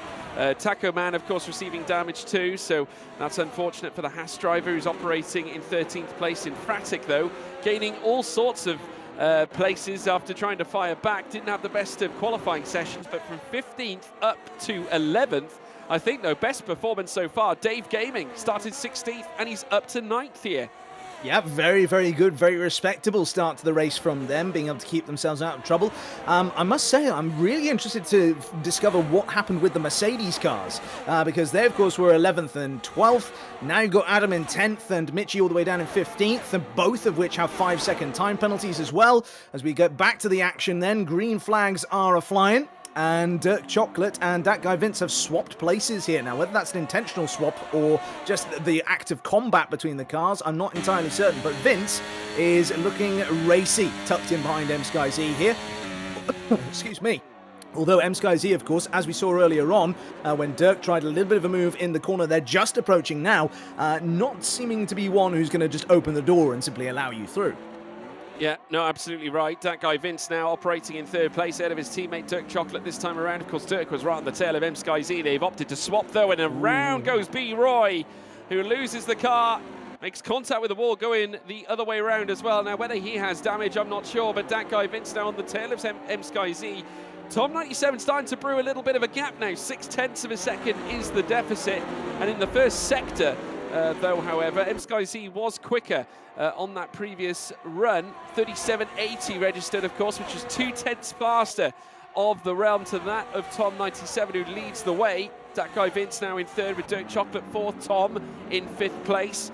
He, of course, also getting a reasonable start. Remember, starting 6th, he's now 5th. GB68 also moving up a spot, as did Safso, who has just gone purple in that first sector, though second sector purple has gone to M-Sky-Z as they now make their way in towards the latter stages on this lap. Still, it is Tom 97. M-Sky-Z reeling him back in as well, dragging along that guy Vince, as now we see them nose to tail heading down through towards turn 1. An opening of the door here for that guy Vince, who goes for the move for 2nd place. Wheel to wheel they go. Might yet get the overlap as well and run into Tom 97. 2 for the price of 1. He's on for the race lead. Inside line though for Tom 97, who fights back, and round goes M-Sky-Z. Last week's race winner. He is spun heading through turn 1, and that'll hurt, Dan. It certainly will, yeah. It certainly looked from our perspective that that was an entirely unforced error there from M-Sky-Z, so that's going to be bitterly disappointing to add to their various woes. That now means it's an Alpine versus Red Bull fight up at the top end, and that's certainly something that we've not heard in Formula 1 before, and I doubt very much that we'll ever hear in the future, given how Alpine have performed the last couple of seasons. But in terms of how the drivers in the esports world are doing, they're doing fantastically well. Tom, in particular, has been able to get themselves up to P3 now, having started much further down the order, and has been able to just keep pressuring away at those other drivers and pushing their way forwards. Right now, though, that guy Vince, tucked in behind Tom 97, is looking pretty racy, as we've said before. You know, they've got those soft compounded tyres on. We do have DRS enabled now because, of course, we had a virtual safety car earlier on. That then doesn't necessitate a full 3 laps after it's removed to then have DRS enabled, as would be the case for the full safety car, of course. So, that guy Vince then is chasing on hot after Tom 97. If there's not been a move so far, I expect there to be one very, very shortly. In fact, I expect both Red Bulls to be inside the top 3 come the end of this lap and the start of the next. The question will be as to where the 2 Alpines end up, because at the head of this train, of course, is Tom 97. They might lose out to all 3 of the cars behind them here, but we'll have to wait and see, as onto that start-finish straight they go, George. Yeah, they do. Tom 97 still leading the way, but that DRS is going to help here. That guy Vince, he makes his way down through towards turn 1, and indeed he's going to open up the door heading through as we take a very picturesque look. The helicopter cam showing us exactly the strength of that line speed from that guy Vince. He takes the long way round against Tom 97, who once again defends and allows his teammate Tom to go on the attack. P2 up for questions. The Alpine squeezes through inside the apex. Again, the rear wings open. That guy Vince still, though, retaining his place in second by a hair's breadth. A mere front wing and a nose cone is all his holding position, with Tom now going up the inside as well as that of his teammate. The Alpine's putting a wall across the circuit, but Tom now takes second. Alpine assault here in lap 4 of 51. A stellar showing, and we're going to head across to Sapitron, who's got a replay from Curbs' perspective. And here we go, as you can see, we just jumped through. It's looking good until the corner, and he just comes straight into it. He's lost his front left wheel, and that is curtains for Curbs there. Unfortunate to see. You see the look on his face says it all. Yeah. There we are. Well, we can have a look at the replay again. Show us again here, Sapitron. What's your assessment of this one? So you can see just up ahead, you get, I think that's Nogueira's car being tipped round, just trying to take the inside line, and then as soon as he's perpendicular to the track, he doesn't really have anywhere to go. Michi Hoyer gets caught right up in it. He's having to full lock to the left in order to keep himself out of trouble. Adam Sanderson's caught up, and then you've got Curbs going straight into the back, and he's lost the car. Goodness me. Thank you so much, Sapitron. What a moment indeed for Curbs, and that enlists as to how and why he is a DNF at this point. I tell you what, Alpine have started brilliantly. 4 laps in, a 1-2 on the table, and it looks like now that they're going to swap places. Tom has got the DRS. It makes sense because Alpine can work together to try and bridge a gap. GB68 and Zafso. It is literally Noah's Ark in the first 6 places. They're going 2 by 2, 2 Alpines, 2 Red Bulls, 2 Astons, with Rob and his Alpha Tauri down in 7th place. Dave Gaming in 8th, M-Skyzy in 9th, and Infratic occupying that 10th place. Beaver Sama has just gone up to 14th ahead of Jess Game, who is down in P15 now. That is the sister prancing horse to that of the other Ferrari belonging to Infratic. They're occupying the current, should we say, Q2 zone of the places in the classifications that we see a squeeze from Beaver Sama, who tries to retain that 14th here at this stage. Jess Games, though, will have DRS as she makes her way down through towards turn 4. No way near enough, should we say, overspeed to make the move there, though a little bit of a hesitation as she makes her way through the next left and then through towards the castle section very shortly. But Tom, at this point, starting to enlarge in his gap. Equilateral gaps, though, between each of the drivers in the top 4 here, Dan. And now GB68 has lost DRS because he's behind a second behind Dirk Chocolate. Yeah, I mean, it's one of these things where I actually feel as though the Red Bulls have not really executed their strategy in the best possible way. If I was them, honestly, I'd be swapping the 2 cars around. Dirk has looked, to me, much more quick, has been looking more planted, more comfortable, more confident and focused in that car. And for Vince, I mean, they had 2 attempts on the Alpine, albeit the second attempt, I would put that more on Tom, having Tom 97, that being a bit rougher with him. I think it would be fair to say. Infratic asking if Skyzy has damage. So that'll be an interesting one to have a look at. But you can see there, one Red Bull has the rear wing closed, the other one has it open. So that then, I think, is a coordinated swap, because I do think that Vince was within DRS of the cars in front. So now we'll have to wait and see whether Dirk is able to capitalize now on this gift from their teammate, or whether they'll just end up falling further and further back. If they do, then of course Red Bull massively lose out. They've got those soft tires on, which clearly are not a good race tire. They would not have given them a good start to this race in terms of how they've been able to push on and take advantage of that softer, grippier rubber. And so they're under constant harassment now from GB68 and Sasso, but also Rob is now involved in this mix as well. Yeah, he certainly is. Now, this is a great opportunity for Alpine to obviously enlarge their gap out in front, because, of course, while, of course, Red Bull don't have the DRS on the Alpine, of course, I'm on about Dirk and Tom at this stage when they battle for between Ps2 and Ps3. This will go against those on the soft tyres and negates the strategy, essentially, that Dirk Chocolate and that guy Vince have put in place, because no doubt they would have wanted to attack from the get-go lay claim to potentially Ps1 and Ps2, but unfortunately at this stage, it's not possible. Tom 97 leading the way. Tom is working with his teammate. This is perfect here for the two Toms who occupy the top spots, and they're now looking to marshal together even more of a delta, and they've just added another 1/10 of a second on top of what they already obtained onto that of Dirk Chocolate. So Dirk needs to find that qualifying pace that brought him to the dance earlier on.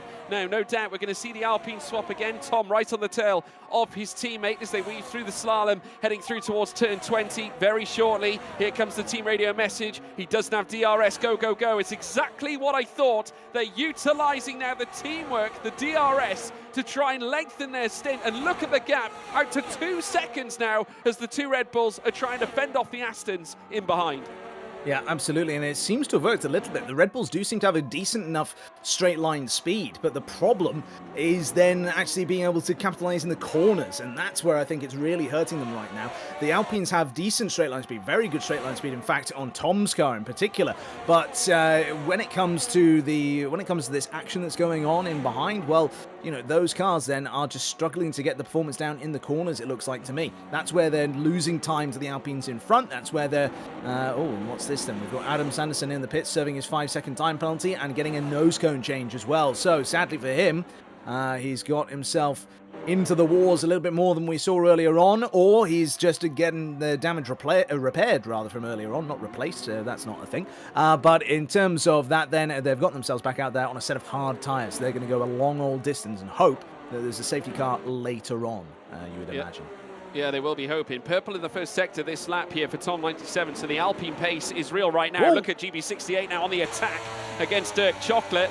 That guy Vince has actually left his teammate for dead. He's now 1.7 clear of Dirk right now, and Dirk is a sitting duck here at this stage because he will not have the utilisation of the DRS here. And GB68, who of course has achieved no better than a P2 in a Creator Series race, is going to look to try and levy himself higher and higher, this time in the timing tower, looking for that fourth, which he could so likely find here on this lap 7, heading in towards lap 8. Just look at him, near enough, pushing Dirk along. Doesn't even need turn 1 to exercise an overtake. He'll take it now and drag his teammate in as well. Contact between Dirk and Dirk. Goodness me. Not only they're making contact with Zapso, very nearly taking Rob in the sister Alpha Tauri car. Of course, they're all part of the Red Bull family, but the two Astons moving up in tandem, and Rob also with a chance to levy himself up into 6th place.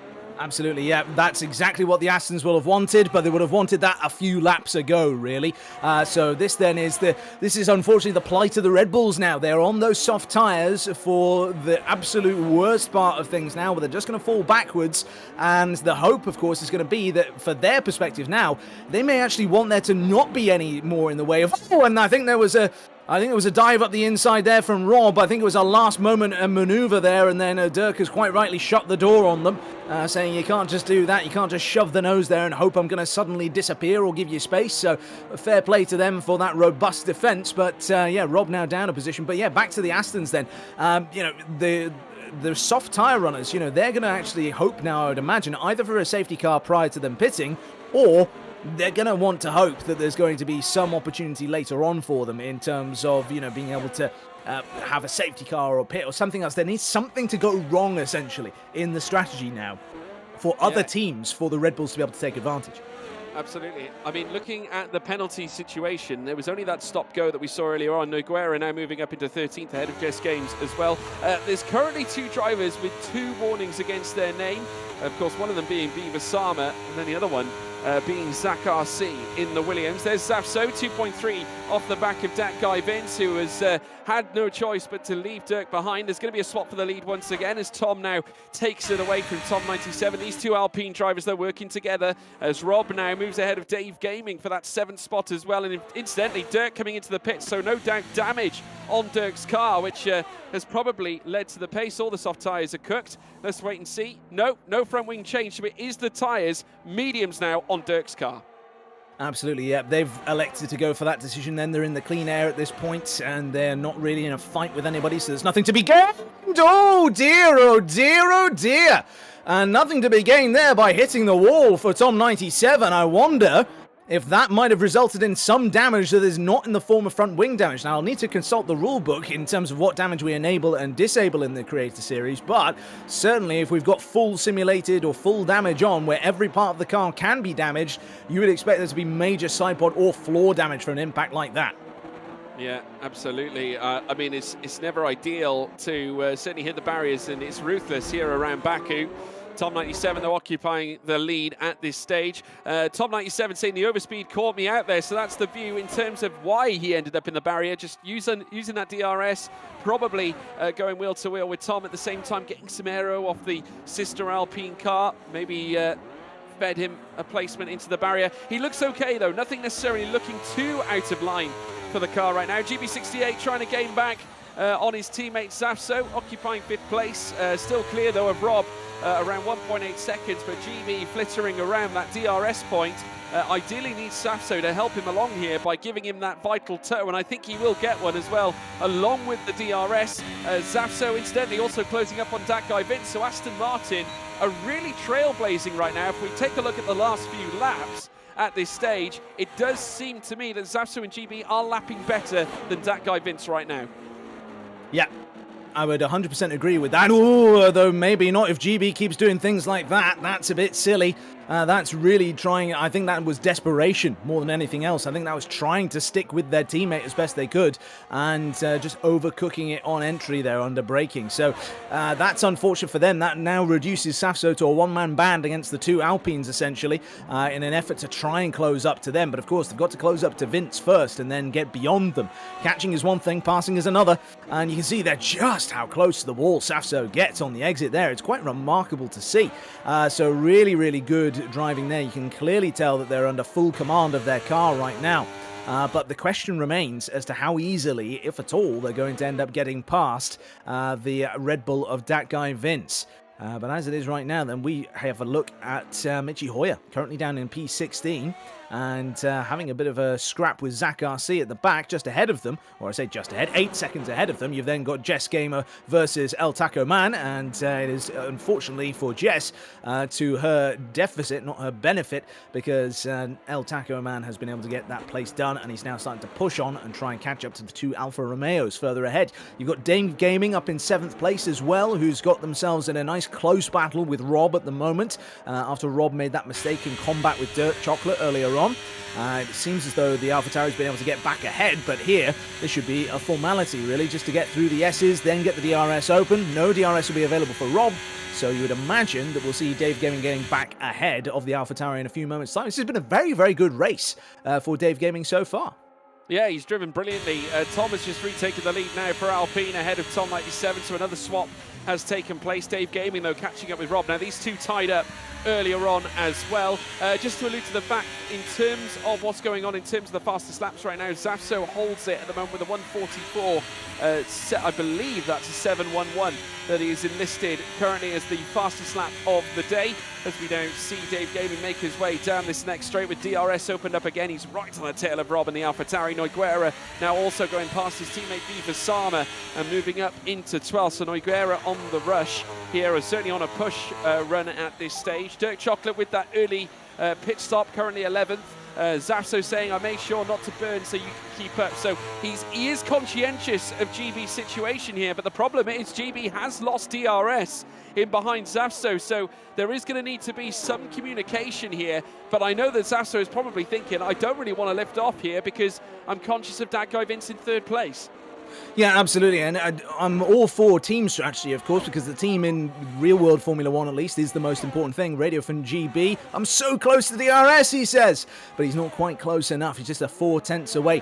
It is this thing, though, that they do need to make sure they don't compromise the best result that they could get by trying to work together as a team, because ultimately, if Safso's got the pace to disappear on up the road, they need to do just that. They can't just sit around and wait for GB to catch up to them, and then they start to move forward. Instead, they should be doing actually kind of what we're seeing right now.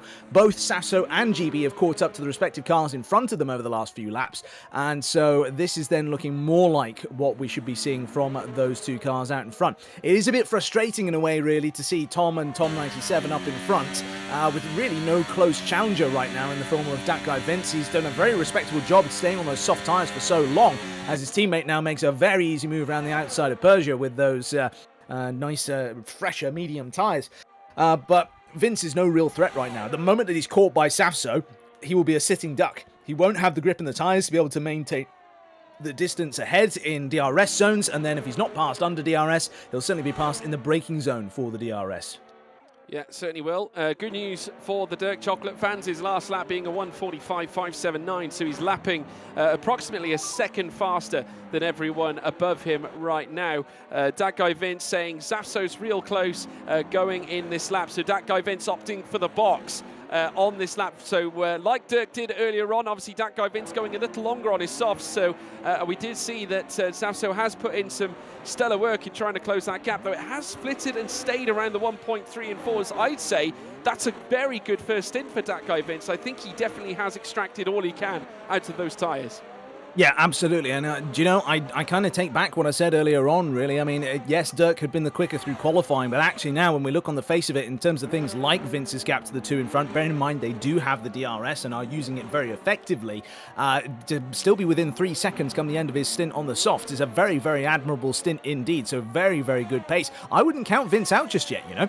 I think there's some life in the old dog just yet as far as this race is concerned, and they might be in a very good place. I think also the Astons need keeping an eye on now at this stage, because not only is Vince, we anticipate, going to box this lap, that being said, they stay out, so that was a dummy radio call there, but yeah, the Astons have now got themselves back together again, so GB is back within DRS of Safso. So the question now is whether they can work as that unit and move up towards the back of Vince, because they had gotten as close as 1.2 seconds, but now they are back to 1.5 seconds away, and I don't think that's necessarily due to due to them giving up or losing pace. I think it is that idea of trying to get themselves back together as a team and then push on together, which looks like they are doing now. Yeah, I firmly agree with you, because it looks like the Dat Guy Vince has actually lost pace on the two Alpines even further. He's nearly lost a whole second over the last lap or so, and Zafso has dropped off, or at least maintained the gap between he and Dat Guy Vince. But as a consequence of trying to, I think, be conscientious of GB68, he's dropped back and allowed his teammates, I think, just to get back into DRS, because, of course, they're very wary that Dave Gaming has been rapidly closing up in behind too. In fact, he's managed to get past Rob. He's in 6th place, 2.5 seconds away, and starting to marshal in some really decent times. And that last lap alone, a 1:47.129, whilst GB did set a 1:46.5, prior to that, Dave Gaming has been the faster driver. Yeah, it's been very interesting.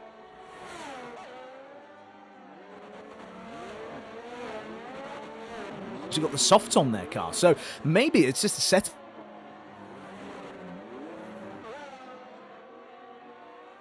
Fire them up in qualifying and set those great laps, but then it's really sort of ended up losing out in terms of the in terms of everything that's gone on behind the scenes, shall we say, in terms of.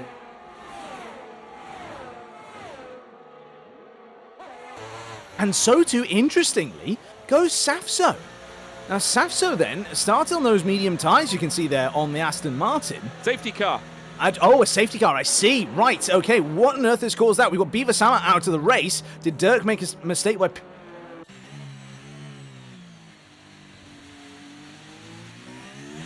benefited from that going in so early because the safety car is out. So now the Aston of Safso comes out, has jumped that guy Vince in the pits as well, onto a set of, if I just take a look over here on my other screen, looks to be a set of hard tyres, I think. Oh, goodness gracious. Vern Myland at least look in his mirrors every once in a while. Goodness gracious, what on earth has happened there? Yeah, goodness me, we know what the safety car can do when oncoming cars come through. Just want to say, folks, a big apologies for the audio. We are having some issues, I think, with the Discord voice service, so there's not really a lot we can really do about it. I do apologise, but we're doing our utmost to solve it. But in the meantime, we're under safety car conditions. The two Red Bulls now clubbed together. Dirk, remember, 5 laps accrued on his mediums. This goes firmly against his strategy, though I will say this, we've yet to see the two Alpines box. Dave Gaming is still out on his old softs, really needs to come in under the safety car procedure. Naturally,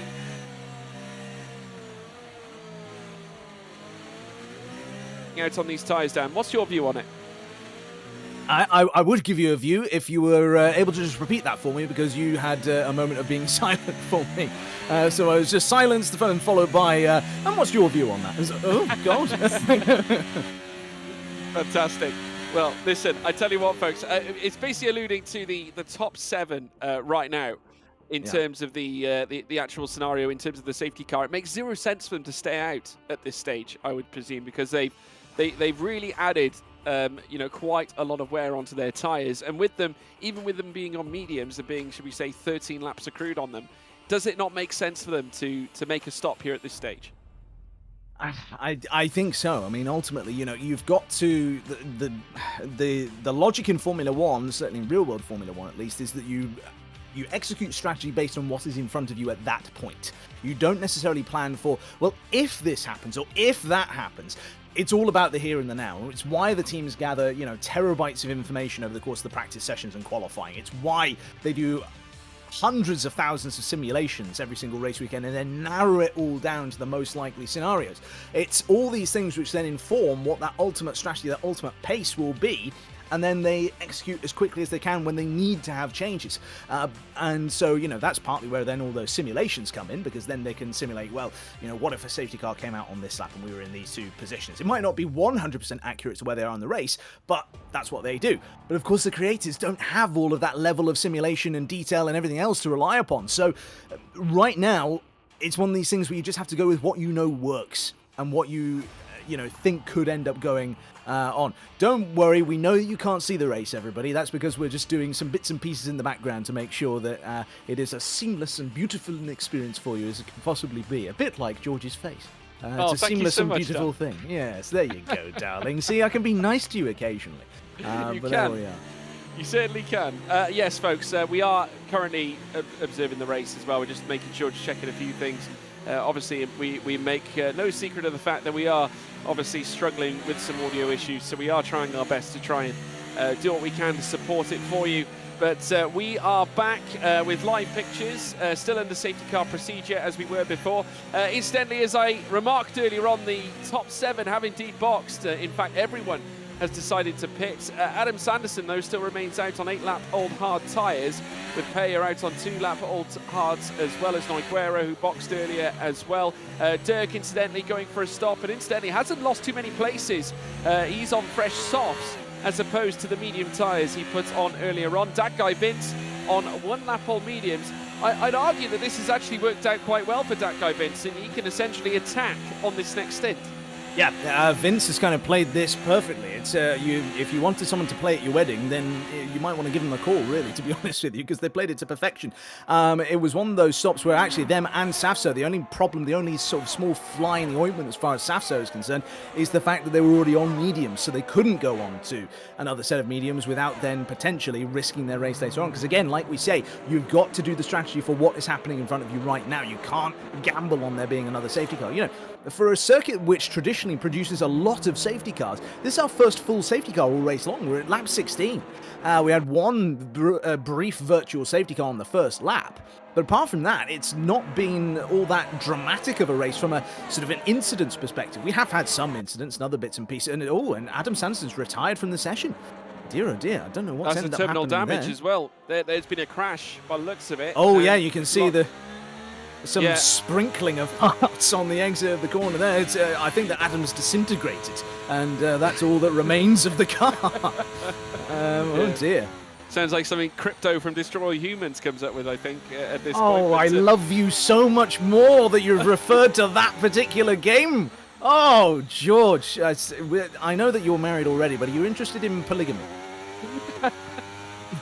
outrageous, Dan Gilligan. No, I'm a big fan of the Destroy Humans game. I think it's fantastic. And Crypto is brilliant as well. But yes, unfortunately for Adam Sanderson, that is the end of his day. And unfortunately, bailing from the race under the safety car procedure as well. So we have got a scenario where, of course, I believe that he binned it heading out of turn 1. We saw his front wing out by the wall, but nevertheless, we're still in the safety car procedure. We're currently riding on board with Zaf, so again, though, I'm looking at what's going on here in the top 5. That guy Vince looking very primed right now. This stint is so imperative for that guy Vince.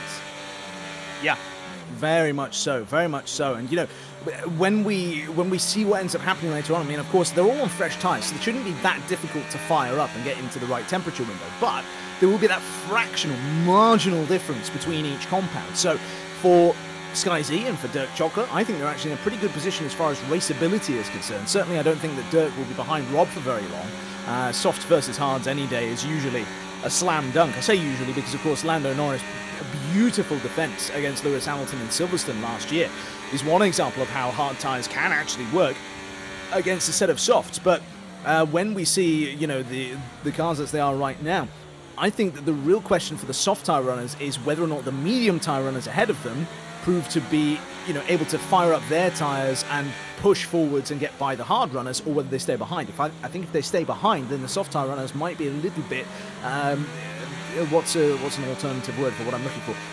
Stuffed. Would be the word I would use to describe that.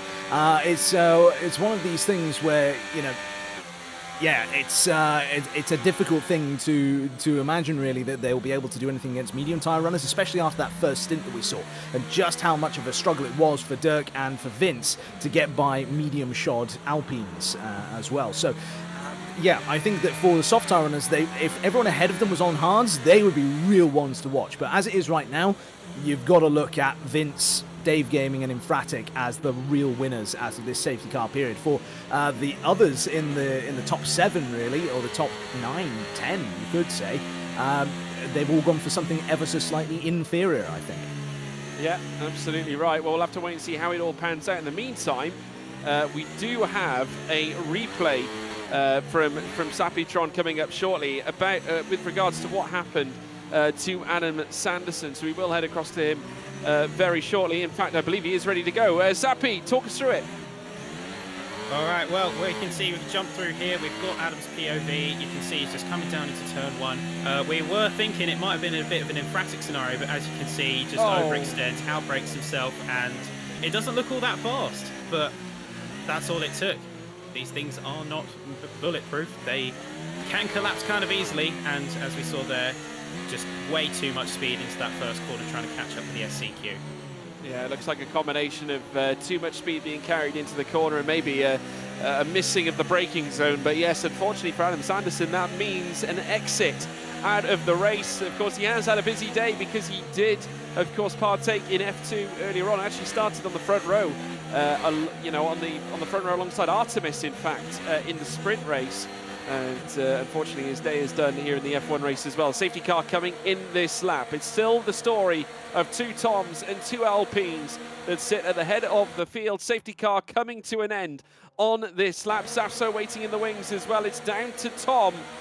Of course, not Tom 97, that is. It is, in fact, THOMB who's going to get us underway. We're going to hit pedal to the metal for the second time in this race now. Tom takes us down towards turn 1. The pit window has indeed opened, but the strategy has indeed changed. Tom 97 trying to defend against that guy Vince in third. B-Roy's retired. B-Roy has retired at the restart, so unfortunately a headache for the AlphaTauri team. Still no signs of a safety car again, but we are yellow in the first sector. Tom though leads with Tom 97 in second. That guy Vince in third. Safso down in fourth as well. GB68, no safety car this time, as now we see Peya and Noiguera now fighting it out for P11 right now. They're fighting tooth and nail in the middle sector now as they pile on through Peya, trying to retain that 11th place. Noiguera losing out to Peya with Michi Hoyer also in the mix as well. Robin P10 as they make their way through that sector 2 now in towards sector 3 soon enough.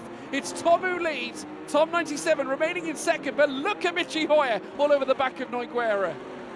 Yeah, just searching all over the back of that car. I hate to talk up about myself, really, especially in such an embarrassing situation, but earlier on in the F2 race, through that particular section of circuit, Badgerman was able to come out on wet tyres ahead of me and was still able to keep me behind because there's really just only one line through those particular corners, especially when you've got very worn, dry tyres on your car as well, which, of course, these drivers don't have, but it's still so tight. It's so twisty. It's so difficult to be able to keep the car in good order through there and take advantage and even make moves on other cars. But I'll tell you who's going to make a move sometime soon. It's going to be that guy Vince, the driver that we thought would be able to get going pretty quickly after this restart, has done so even before the DRS activation point, which we won't see for another couple of laps just yet. They have got that Red Bull past the Alpine of Tom 97, and now they go chasing after the other Alpine of Tom, but they're going to have that ever so slight toe compared to the other car, and now then they need to get their elbows out, because before they got shoved off the track by Tom 97 and lost out on the potential race lead, and it seems to have happened once again here. They need to pinch Tom a bit more to the inside, I think, and it looks like they have done so, but it looks as though Tom 97 has gotten a great exit out of there, and their teammate is boxing in the Red Bull. They're not allowing the Red Bull past their teammate, and now that it's all go barreling down into the next corner, it's so tight, so close, but I think that the opportunity has come here for the Red Bull, because now then on traction they should be able to get by. No, now the Aston Martin's involved as well. That's GB68 trying to get the move done. They've got the move done. They're all the way around the outside of that guy Vince. Brilliant bit of racecraft from GB there, just taking advantage, and like we saw in Silverstone last season when he replicated that there goes Hamilton move, or through goes Hamilton move, through goes GB as it was back then, he's been able to pull off a great opportunistic pass through a part of the circuit you don't usually see overtaking get done. That could be move of the season. GB68 waited patiently for the opportunity, and then he spoon-fed himself into P3 ahead of that guy Vince as he relentlessly fought against the Alpines. Though it might not all be said and done just quite yet, because that guy Vince on those medium tyres is going to look to try and fight back here at this stage. It's hard runners in Ps 1, 2 and 3 with that guy Vince in behind. M-Sky Z moving up into 6 as well as they make their way through the slalom here at the end of lap 19 of 51. We run on board with that guy Vince, but this time the DRS will become handy for GB68, who goes on the attack here on Tom 97, and Aston Martin, who were nowhere near the front prior to the safety car, are now looking to try and launch a charge, and certainly wheel to wheel they go. DRS enabled, late on the brakes goes Tom 97 through turn 1, defending the place. Inside line they draw swords together through towards turn 2, outside now for GB68. Once again the wall of Alpine is now literally on display as they look to fend off the Aston Martin. I tell you what, once again blocking off the car in third place. What tactics, Dan? Yeah, absolutely. The Alpines in flying formation right now as they keep trying to hold the other cars at bay, but I feel that just on these hard tyres, the Alpines, for whatever reason, have not been able to fire them up as well as the other cars around them. You can see now, whereas before on the first start of the race, they were able to just disappear off into the distance. This time, everybody is all scrabbling around behind them. You can see here, we're going 3 wide now with guy Vince against Dirk Chocolate, against Rob, against Emphatic, all into this part of the circuit. This is not somewhere that we see passing and overtaking done usually, but yet we're seeing it now. Everybody just tripping over one another, trying to get themselves further up the field, and it's just not working out for them. Vince, having had the absolute worst luck at this particular juncture, as they've gone from fighting for potential race lead in the next couple of laps to now all the way down here in P7 at this point in time. And Vince has just joined, so he's actually lost, he's disconnected from the session and now have to come back in. So hopefully he's able to retake control and not end up being, disconnected again or retired or anything else like that. But as it is then, it is Alpine versus Aston. It is at the moment. Alpine now still on top of the two Astons, now a conglomerate, basically in the position the Red Bull were earlier on at the start of the race, but now it's roles reversed in terms of where Aston and Red Bull are right now. The Red Bull's now dropping down to 7th, and Dirk in the pits now, so that's interesting. Another stop for Dirk Chocolate, and not his first of the day. Incidentally, this will be his 4th compound of tyres and a front wing change. So Dirk, obviously with all the fighting that he had with his teammate just before the castle section, he's now had to come into the pits, and now we're seeing the two Alpines now looking to make their way through. Vince is also pitted as well. In fact, or lost places, I'm not sure which, and Dirk will very shortly be up and well, up close and personal in behind his teammate. The two Alpines now comfortable out in front. Will now, I think, head across to Sapitron, who has an update for us. Over to you, Sappy. And we take a quick look and see what just happened with B-Roy at the start of the race. You can see he's sort of teeing himself up, ready to get a good going away. You see Zach RC, watch him because he's just looking. He doesn't brake, and that's it. Goes straight into the back of him, and then you can see the look on his face. You can see just the disappointment and how he feels. That's got to be rough for him. Just on the restart, it's a bit of a difficult. Oh, okay. I did not see that part. Interesting. Let's take another look. Between him and Zach RC, it doesn't look like he actually intended to brake. Yeah, it looks like he was he was kind of going for a late lunge, a late move, and I think he just got a little bit too eager in terms of the turn in. I think he left it a bit too late, didn't expect Zach to brake as early as he did.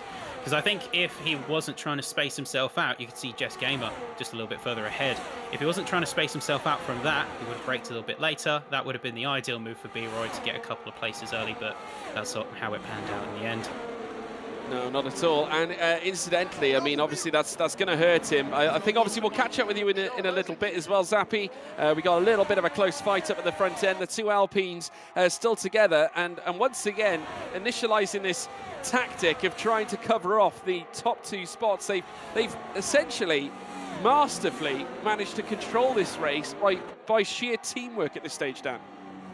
Yeah, absolutely. And I mean, you know, it has been teamwork. It really has, because if Tom, when he was leading, was able to, you know, force himself, you know, put himself in a position where he was defending, or where he was not just sort of lifting off slightly to allow his teammate to sort of box in the Aston of GB68, I think GB would be leading this race right now. The Alpines have very much been working as a team and trying to do the best they can. Radio from Tom97, this is beautiful, he says. I might have applied the emphasis myself there. But yeah, it's a very, very good performance so far. Really, really good racecraft defense in particular from the Alpines, and from Tom in particular as well. You know, in that heat of the moment when you're leading a race, you don't want to lose that lead. You know, it can then end up being that you end up making mistakes or doing silly things. And the Alpines, to their absolute credit, have not been doing that at all in this race.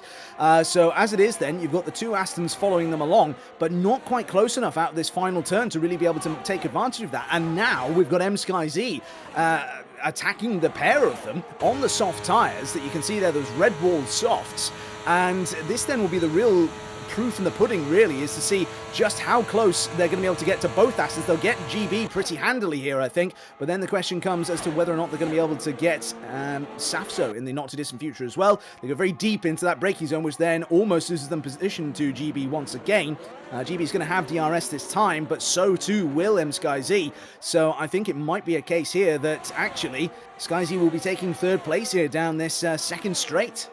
Yeah, I mean, he's had a very quiet run, but as quietly and covertly managed to move his way up to fourth. And bear in mind where he started. Remember, folks, he did start initially in P2, but has now dropped down to fourth. But nevertheless, remember, he was back further. Oh, that guy Vince, unfortunately, is retired from the session, so it's bad to worse. He has dropped into the pit lane, but I know that he's been struggling, I believe, with net issues at this stage. His own stream incidentally crashing, unfortunately. So that's the end of play for that guy Vincent. Red Bull, whereas they were looking so strong at the beginning of the race, it is literally all fallen apart with that guy Vince retiring and Dirk Chocolate at the tail end of the field. And in fact, 7 seconds behind Jess Games after all the pit stops, and Zafso saying, let's go for it. So Aston Martin mean business here. They're looking to push. They're within DRS of the Alpines, and Season 1 champion Zafso is now right at the tail of both Tom97 and Tom, right at the front of the field.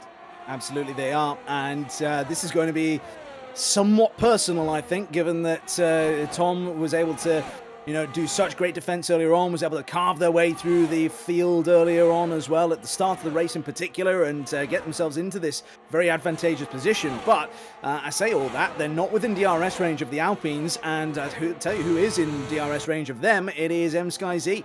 Now, MSkyZ needs to be able to make up 2/10 in this first corner here before they get to the midpoint of this small straight to be able to get within DRS range of the Alpines. He's not been able to do that, so the McLaren is not going to have DRS, and I think that's then And oh dear, you can see there the desperation from that guy Vince's radio message. I don't know what's happening, man. And yeah, it's a real shame for him. Real shame. Yeah, he's suffering yellow flags out in Sector 1 as well, and I'm not quite sure what that's alluding to, but we have heard that Noiguera has actually spun. We can head across to Sapitron, who I believe might have the move from GB to analyse. Sappy, have you got that move for us? Yep, got it ready and right here. So if we take a quick look and just sort of see what's happening. So let's set the scene first. GB's got the resource, he's got the hard tires, he's got his teammate who's cooperating, kind of laying himself out of the way. So he is going full push and then heading down into the tight left-hander. He's got to tuck himself back in. He's going to let the Alpine and the Red Bull fight. You can see right there, this is where he sort of evaluates his options. He's on the outside. He knows Vince has got the apex, but he's hoping that Tom97 is going to put up a bit of a fight, trying to squeeze him in. But this is where the magic happens. He sees that Vince locks up. He can see that Tom97, you can look at the line of action of the cars. They may potentially come together unless Vince bows out wide. And this is where he comes into a critical decision. And straight through. He's straight through. He's on the right side. He's got a really good breakaway. He's managed to get ahead of Vince. He doesn't quite get it, even though you can see Tom97 lock up. But there you go. He locks in P3 and a great double move from him there. Yeah, absolutely splendid. Thank you, Sapitron, for that indeed. Fantastic move indeed. Tom97 now going through past his teammate Tom as they look to try and protect the places, this time from mSkyZ. Now, this will be a tricky test because we know mSkyZ's pace, and he's a smart individual when it comes to making the moves, and he's on the soft tyres critically as well, Dan. So this is a really good opportunity here as the two Alpine swap again.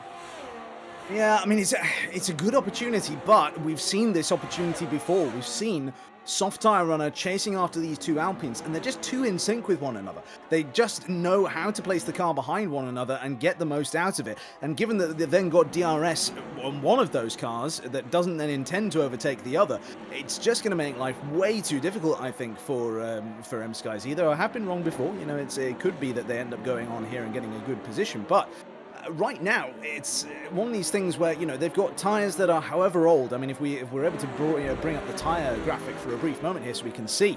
But yeah, 10-lap-old soft tyres, the sheen on them is very much gone at this point, and 10-lap-old hards are going to be next to no difference compared to when they were put on.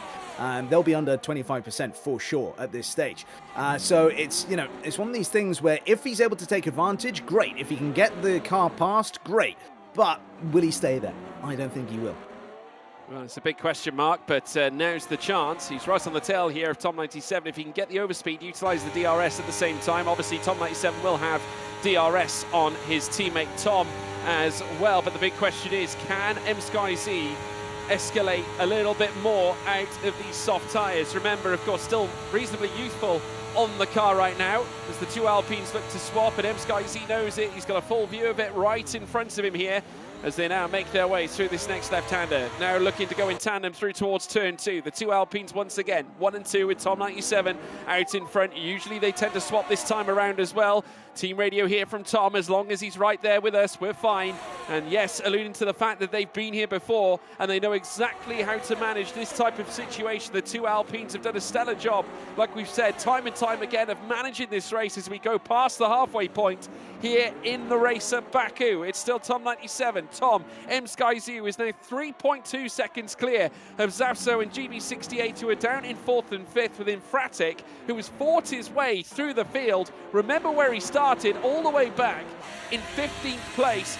Not only that, Dave Gaming starting 16th, and they are 6th and 7th right now.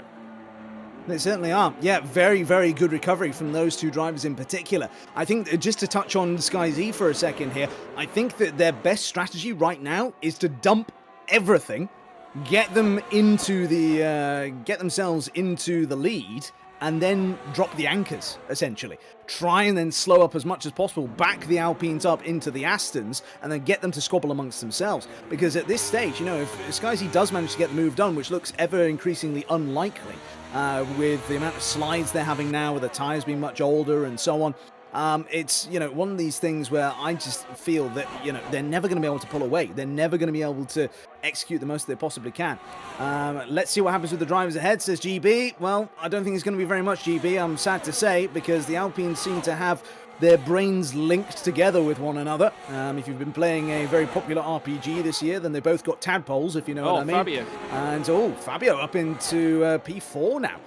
Getting past both of the Astons, so that's a great bit of driving there, and again just illustrating how much pace those mediums have. It's a real shame for Vince, of course, who has raided, and we thank him very much for it, but yeah, with those internet issues and game issues and everything else that's before them this race, that's then meant that medium tyre advantage has then disappeared. The mediums, I would say, the best race tyre of any that we've got on display at the moment here, and it's just down to the fact that there was DRS available for Safso and not for Infratic. There is the reason why that position has reversed once again.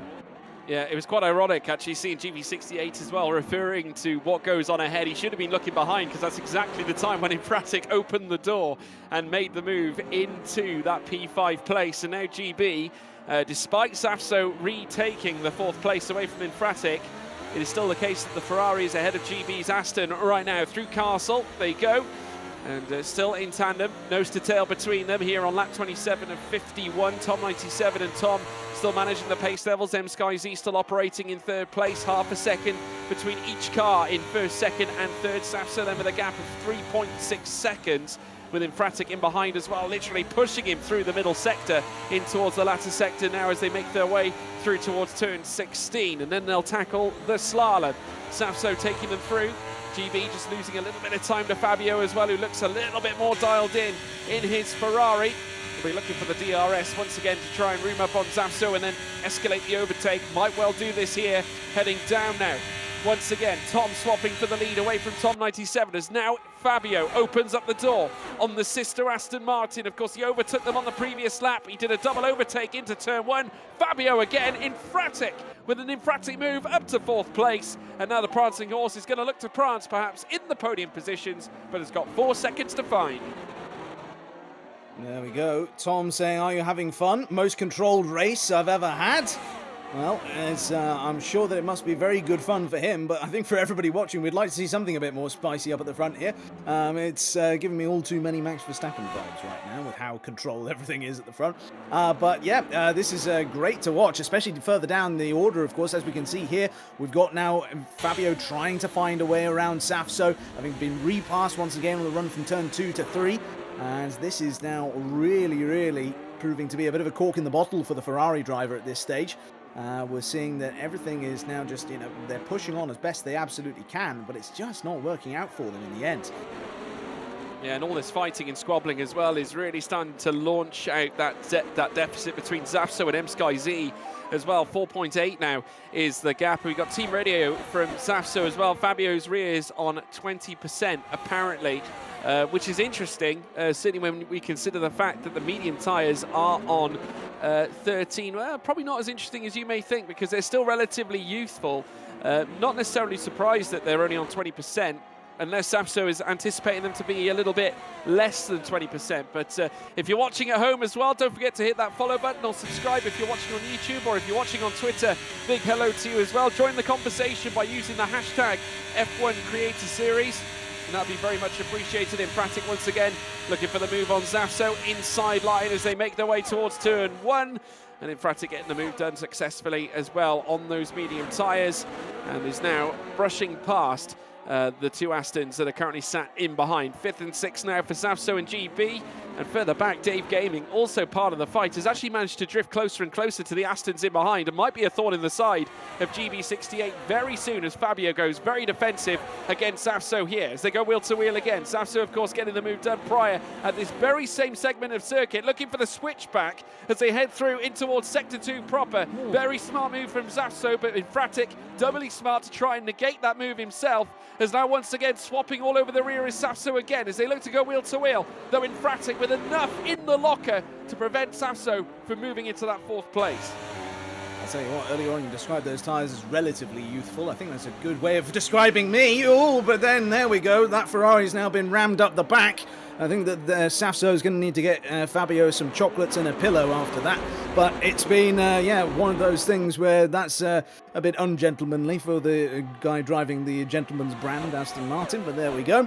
And as they continue on then at this stage, yeah, it's one of these things where the drivers on these softer compounds of tyres, they need to make these moves earlier in the tyre life, so then they can actually execute that pace and start to disappear up the road. And all of this scrapping, all of this fighting has only benefited the Alpines, because they're out in front at the moment with a McLaren that is outside of DRS range, that has old, pretty much dead at this point, soft tyres. They're working together and doing their absolute best at this point in time. And, well, it's now Fabio 6.9 seconds back. Emphatic saying hello, hello. Has someone got the telephone there, George? It does make you wonder a little bit. He might be hello asking for assistance, because Zafso has just overtaken him for 4th. Dave Gaming has just overtaken GB68 as well. So lots of twists and turns happening further down. GB actually losing more time, because Michi Hoyer is now wheel to wheel with him as well. DRS now open. They're going to go 3 wide down the straight as Rob now looks to come in to join the fight, as GB68, a safety car has been declared. So there we are, the castle section has certainly retired another car, and as I'm seeing it out on track, surely not. I'm not quite sure what had happened, but I believe that Zach RC has retired from the race. I believe that was the latest one to retire. I believe so, finishing in 15th on our timing screen. And yes, it is. Zach RC in the castle section has led to a safety car here at Baku once again, and a lifeline has been presented to the Aston Martins, to Infratic and M-Sky Z. It's not all said and done for Alpine yet here, Dan. It's not. It's absolutely not. But at this point, it is a bit more limited in terms of strategic options to try and beat them.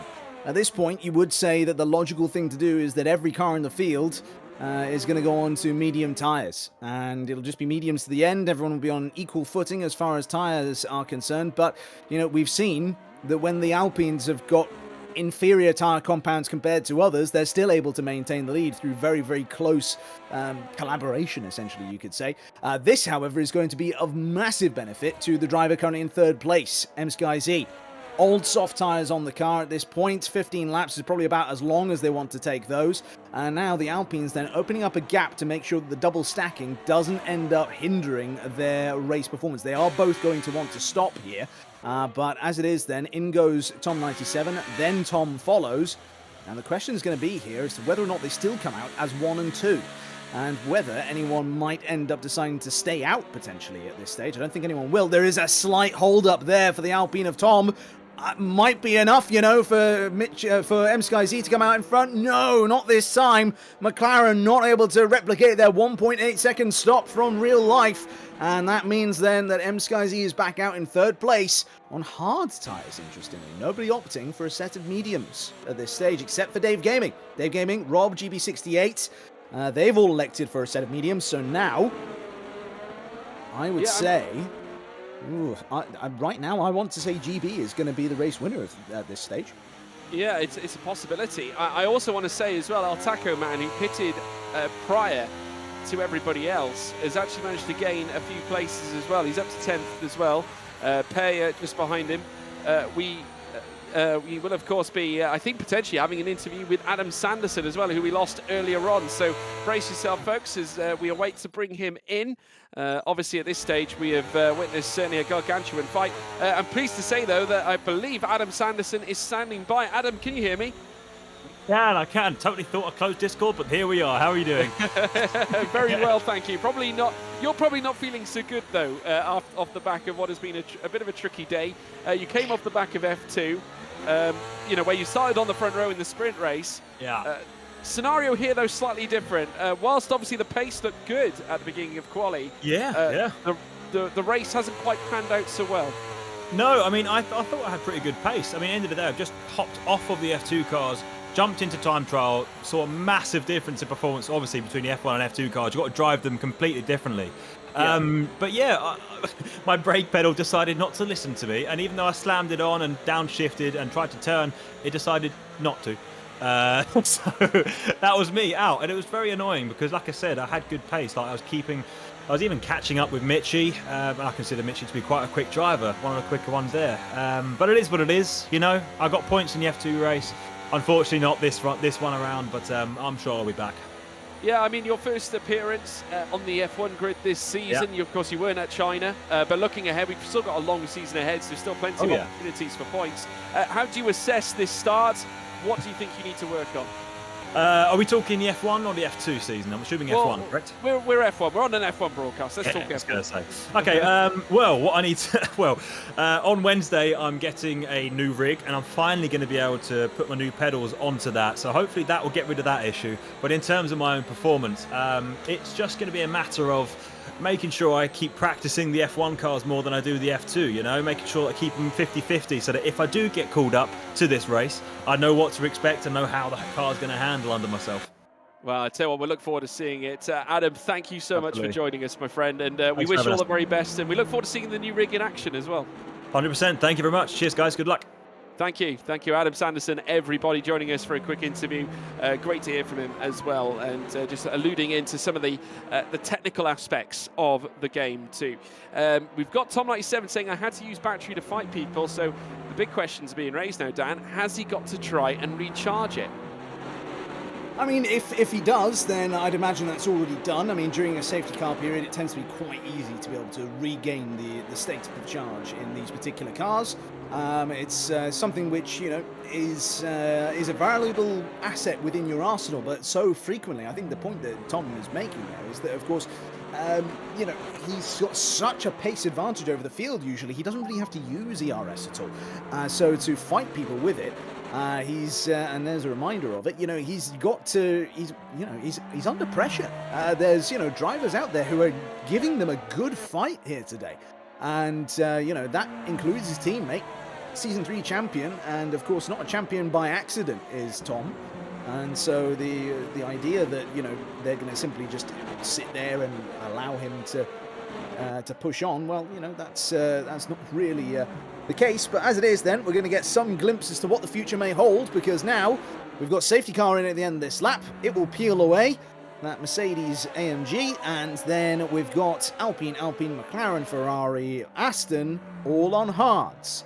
Then, just in behind, you've got 4 cars on that medium tyre, then 2 on the soft, and then 2 on hards, and then just the back of the field on a set of mediums. So I'm particularly interested to see what the top 5 versus the next 4 is going to be like here. Yeah, interesting to note as well that the Astons are very wary of Dirk Chocolate in behind, saying that he was cooking as they hit pedal to the metal for the 3rd time in this race. Tom97 still at the head of the field, but Tom has now taken the lead away from his teammates then into turn 1. In fact, they are going to swap places, in fact, go wheel to wheel and try and put the wall up again against the cars in behind. M-Sky-Z in 3rd, just watching this all unfold as well. Tom now takes the absolute lead, heading through turn 3, or turn 2, should I say, heading down towards turn 3. Now they're going to run wheel to wheel on the escape, but M-Sky-Z might have just found his opportunity, found his chance here, and now going defensive is Tom97 to try and negate the attack, as now M-Sky-Z's going to take the long way round. The place has been fought back and defended, and now Infratic, fed up of watching him behind, also looking for the overtake as well, and Tom has left the session. Oh dear. Well, that really puts a fly in the ointment as far as the Alpine is concerned. Tom97 has got themselves out of the session then. That's likely an internet issue, or potentially a game issue or something like that. And that then means now that through this section of the circuit, the AI is in control. But as we said earlier,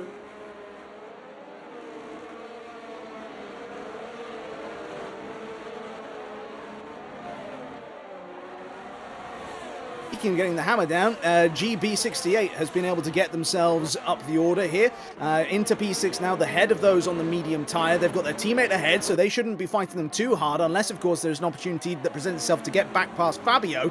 But then, of course, behind them, Dave Gaming is then the next medium tyre runner, and now has a 3-second time penalty.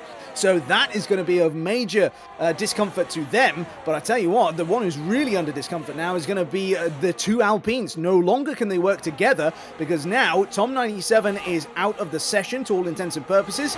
They might be able to rejoin soon, but if they do, when they do, they're going to be in a very, very compromised state. And you can see then that the AI is fighting hard, trying to get those other cars to stay behind, but it's just not working. They've lost 2 positions in turn number 1. That puts Sky-Z back up into P2, and now they've got a 2.5-second gap to clamp down on Tom.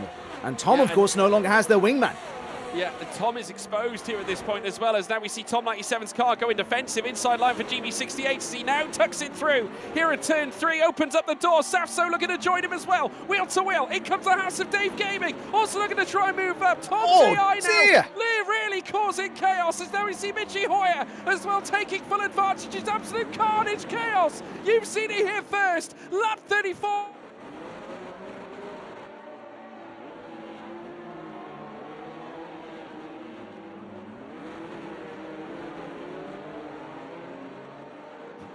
So there we are then. We've got a virtual safety car all of a sudden. Just as Tom 97 comes back into the field, we now have a virtual safety car. That's not going to bunch the field back up together or anything like that, but it does provide us a moment of calm, of panic and things like that. FX Bradbomb is asking why Ben isn't racing. Well, that's because he has, of course, left the world of content creation. He has now started his new career where he is going around the United States of America showing them the wonders of Balsam. Fantastic. Creator Series Radio here from Tom. Oh, I think we got lucky there. Well, you might have. You might have, Tom. I don't think necessarily the emphasis of we is generally afforded to Tom 97, who has unfortunately drifted all the way back to P10 after having to restart his game. Unfortunately, folks, yes, you have heard our commentary cutting out just a little bit. We have got some Discord issues at the moment. It just seems to be flittering in and out. We do apologise, Discord having some issues, though, this afternoon, as now we have the DRS enabled here at this point now, and Petty are on the attack against Tom 97 as they run wheel to wheel again, so close to the wall, in fact, coming out of turn 1. And Payer, I think, can count himself a little lucky in that case, as Tom 97 ruthlessly tries to defend the place, as now they power their way down through towards the next left once again. Payer back on the attack, this time with the DRS opened up this time around. Wheel to wheel they stay, and now this time Payer, with that inside line, should be able to use it to his very own advantage. And now the McLaren with a nose in front, at least for now, this time with Tom holding the inside line. They're going to again run wheel to wheel through towards the next left and right. Is he going to squeeze down the inside here, Payer? He will. He'll leave it hanging, but Tom 97 firing it back through, and El Taco Man is now going to run wheel to wheel with Payer this time. Yeah, and there's contact there between the pair of them. Payer just turns in. It's one of these things that's a little bit frustrating in terms of the racecraft that's going on between these drivers, because sometimes you get some beautiful action like we see with Tom and Tom 97 earlier on, working as that cohesive unit to make sure that they couldn't let another car past. But then you've got the instances there where, you know, you've got Payer on the softer compound of tyre and they just drive to the racing line. They could have pinched Tom 97 right to the inside there. They were the car ahead. They had the opportunity to do that. They could dictate the line, but instead they just return right over to the racing line, open the door as much as they possibly could, and then Tom 97 just gets back through again. It's one of these things which it's sort of slightly frustrating to watch, but at the same time, it is racing. It's all heat at the moment and all that sort of thing. It's an easy thing for us to look and criticise, but to actually be in there racing is a different thing altogether, I should say. So there we are then. We've got GB68 up to P4 now, with that Aston Martin with the medium tyres running now on the edge of the podium, on the cusp of a podium now, as both they and Infratic chase on after MSkyZ, but that group needs to work together. They can't sit there and battle one another, because they'll end up doing exactly what ended up happening the last time that Infratic fought the two Astons. They'll open up a gap to the race leader. And that's exactly what is happening. After the virtual safety car was called, it was a 3-second gap to Tom at the front. It's now just crept over 4 seconds. And so Tom is looking at a very easy walk to victory at this point, if the other cars don't start to think a bit more tactically. Yeah, well, I can tell you that Infratic is going to be fighting hard here in this latter stint on this race. Of course, no doubt he'll go to the end on the hard tyres, but he has not finished any higher than 5th in the Creator Series. And this will be a great chance for him to take his first podium in an official main race here in the Creator Series. A great chance and a great opportunity. Of course, he is probably got a bit of a nosebleed right now, considering he's so high up the order, but a great chance here to not only beat the two Aston Martins that are in behind, but also register not just a first podium, but a first podium since joining the Ferrari lineup here. Just a quick reminder of the Creator Series point system. You get 25 points for a win, 20 points for second, and 18 points for a third place and onwards. The point system goes all the way down to P15, where you can score a solitary 1 point for finishing in that place. Of course, we've had more, though, than enough cars that have DNF, with Dirk Chocolate currently at the tail end of the field in 14th. As now we ride on board here with Infratic, who was just taken second away from MSkyZ using that DRS, and the Ferrari has now gone another step higher and is on the precipice of perhaps even achieving something even greater than third, but he's still got to defend against MSkyZ. Yeah, it certainly does, and this then was Fabio's downfall earlier on in the race, fighting the Astons. He'd get the move done on the start-finish straight, and then he'd end up losing it back here. Hasn't happened that time, but I think he was lucky to do so, as he then moves up into P2 now. Now the question remains, 4.4 seconds away from Tom. Will that gap continue to increase, or will they fall away? And Fabio's saying their traction's getting worse. They can feel it. Well, he hasn't done that very many laps on the hard tyres, so it might be the case he's just trying to get them heated up. As now MSkyZ tries it up the inside again, as now they lock up the tyres heading through the next right-hander. All three of them, in fact, as part of this battle for third, fourth, and should I say second, third, and fourth place, with Zafso as well in the mix of it, with Dave Gaming, who has pretty much been following the Aston Martins right through the course of this race. He's the only car out on track right now with a time penalty against his name.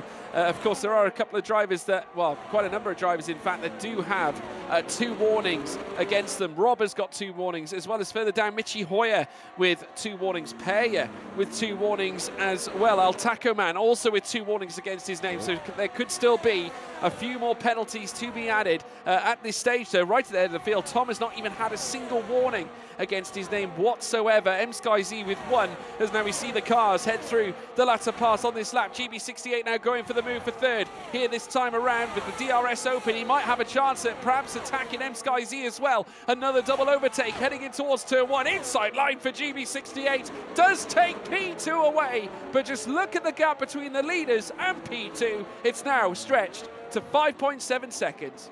It has, but I think now the real interesting thing is going to be that GB on relatively young medium tyres is now at the head of this little group. This is going to be the thing which I think now is going to be the real determination as to whether or not we get a different makeup to the end of this race. Because with that tyre advantage, with tyres that can last a while, and of course we've still got over 10 laps to go, I think GB, if they can break away from SkyZ and from Infratic and co behind, then they could be on for a potential race win here today. I can feel it. Yeah, absolutely right. We just saw some team radio as well with Zafso, who is not happy with MSky's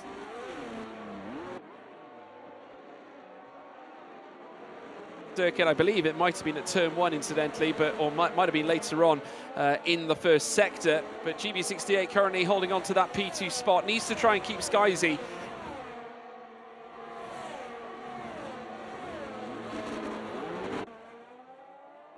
and has indeed got plenty of grip on them. It's in their interest to obviously work with him here.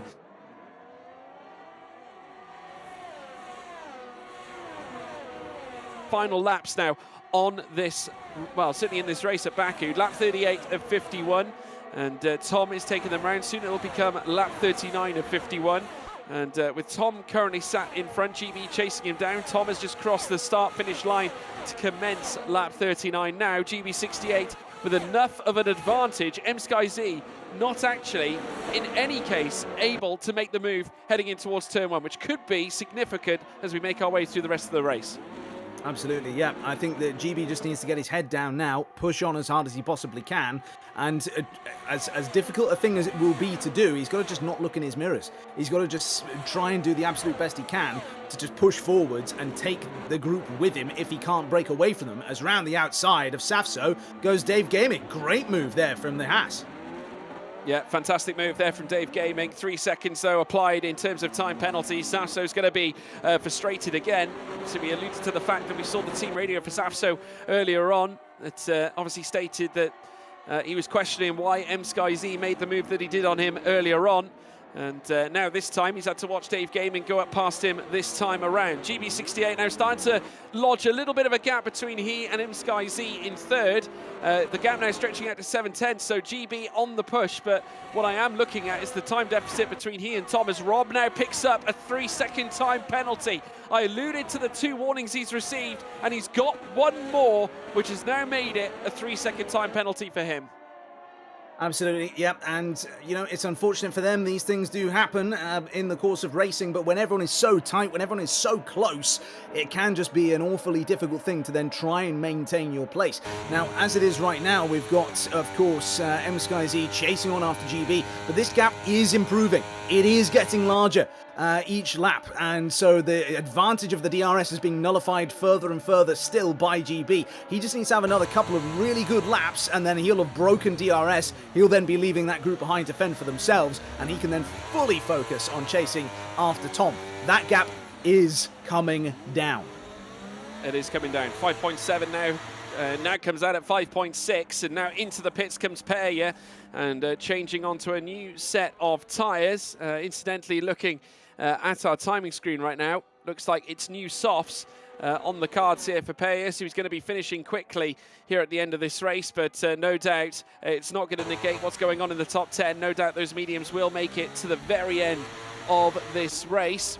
Of course, GB needs to go to work now because, of course, Tom is on hards, but those hards will no doubt get to the end and the mediums will drop off. Still at the top, it's Tom who leads. 5.5 now to GB in behind in second. He's still chipping away at the delta, and MSkyZ is working hard to stay within DRS of GB in second. Yeah, trying really, really hard, but just comparing to the previous lap, it's now 2/10 worse off for MSkyZ compared to the previous lap to GB, and these gaps are opening up. You've got Emphatic now over a second back. Tom97 saying, I'm not confident on the brakes around here. And so the racing driver excuses are beginning, it seems. But yeah, we've got now that gap just teetering on a second. I think that GB might just have this. He might just have enough in hand to stop MSkyZ from getting that 1 second. It might be that MSkyZ is able to get the second DRS, and you can see there that flashing red light on the back of the McLaren, but no flashing red light on the back of the Aston. That means that the Aston has more than 10% battery, the McLaren has less than 10%. So they've been using that, burning that electrical energy to try and just keep with GB, but GB has just been able to execute this brilliantly, and now he's made up a second on on Tom, I should say. 4.7 seconds is the gap, and so now this is real crunch time. This, now without the added pressure of the car behind, GB, either consciously or unconsciously, can now just fully focus on the attack. And I think we should be building up for a big fight come the end of this race. I certainly hope it is. I certainly hope that we can have a really good scrap come the end for everybody watching at home. Yeah, and we've seen how difficult it is for those on the hards to manage the pace in the walls of Baku. And I tell you what, these mediums are going to be at the perfect window now. This is when the mediums come into their own. Tom97 jumping ahead of Rob as well for that 7th place, so starting to make some places. 1.3 now away from Zaf. So GB68 once again knocking at that wood. Let's take a look at the times that we last saw. 1:43.464 in that last lap. GB68 actually put together a personal best, so that goes to show where his pace is right now. And can I just say, nearly a second faster, 9/10 faster than Tom in the last lap alone. So GB68 is absolutely flying and needs to continue lodging this. He needs to, in fact, be faster to try and close up with Tom at the very front. These next 9 laps, Dan, are crucial. They certainly are. Absolutely crucial. And so far on this lap, it looks to me as though Tom has either responded or GB has kind of lifted off the gas a bit, because it's not looking as though he's been able to close in all that much. Radio from Tom, how much is GB pushing right now? He asks. I'm just seeing the number of exclamations and question marks at the end of that one, so I had to raise my voice a bit. But yeah, this has been a great lap from Tom to respond to that threat from GB behind. But the Alpine driver certainly under threat. But for how much longer? It could be that maybe he ends up being able to just maintain this pace, or potentially there's a mistake coming along soon, or something, whatever it happens to be. Perrier sets a new fastest lap of the race at 1:43 dead, but that has been that's been a very, very good stint by them. But of course, it's a little bit too little too late in the case of that McLaren, because they've tried their best and they're not quite there. I think it's really interesting to see that in behind GB at the moment, you've got MSkyZ now having to fend off Dave Gaming. And Dave Gaming in a similar position to GB in that they've got medium tyres versus the hards on SkyZ. But of course, SkyZ has no time penalty, whereas Dave Gaming does.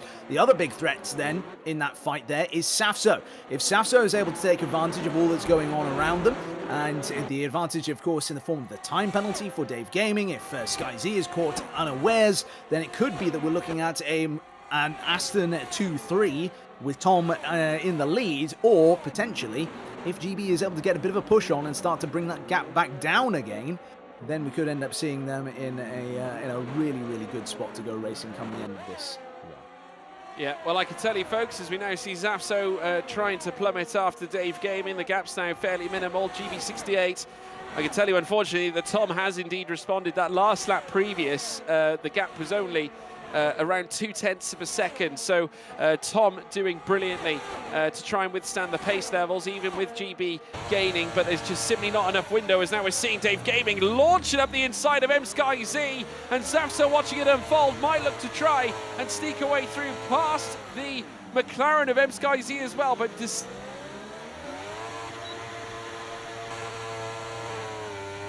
SkyZ, but the rear light flashing on SkyZ's car, as now we're seeing Zafso looking to go wheel to wheel again as they now head up through towards turn 3. No move here so far for Zafso, but still these three battling together. But that was an audacious move from Dave Gaming into turn 1.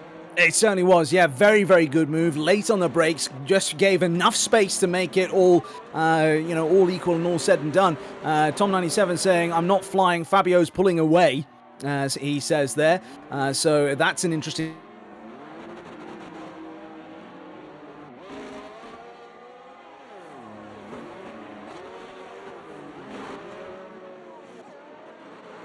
It's just a fight between the Zafso and SkyZ, but it could be that if Dave Gaming is able to break the DRS like we saw GB do earlier on, then they could potentially build up that 3-second gap. And, GB has already built up a near as damn it 3-second gap back to SkyZ. So they're potentially safe from a late 3-second time penalty that could come in. But as far as everybody else is concerned, this is still all to play for. And Zafso, I think, is the really interesting one for me because they've not been using DRS as much as the other cars in front of them. When we've seen head-on shots down towards turn number 3, for example, he had the DRS closed compared to the cars in front having it open, or certainly the one car in front having it open. And then, of course, there's then everything that we're seeing behind in terms of the at the back of the cars, I should see, where just there you can see the move is done by Zafso to get past SkyZ. And so that is effective P3 for the Aston driver because, of course, Dave Gaming has that 3-second time penalty. But both Dave Gaming and SkyZ, to finish my point, have less than 10% ERS. You can see that flashing red light on the back of the car. Zafso has quite a bit in reserve. Yeah, he certainly does, and credit to Tom97 as well, managing to move up into 6 after that move, heading down the long straight in towards turn 1. That happened in the background, just as Zafso was making the move on MSkyZ for that 4th place. So Aston Martin now 2nd and 4th, with now Alpine 1st and 6th. We're here on lap 44 of 51, and around between 6 and 7 laps still to go, as we're now around the halfway point on this lap 44. As we rode on board here with Tom97 chasing after MSkyZ. Again, a kick-up of smoke there as we saw MSkyZ making his way through a slight lock-up that we're currently seeing as they now make their way up through the castle section, riding on board here with Tom97 as he furiously twists the wheel on the car. We heard from him earlier, struggling with the grip and struggling with the pace at this stage. And one has to wonder whether he is feeling the effects after that little disconnect that he sustained earlier on.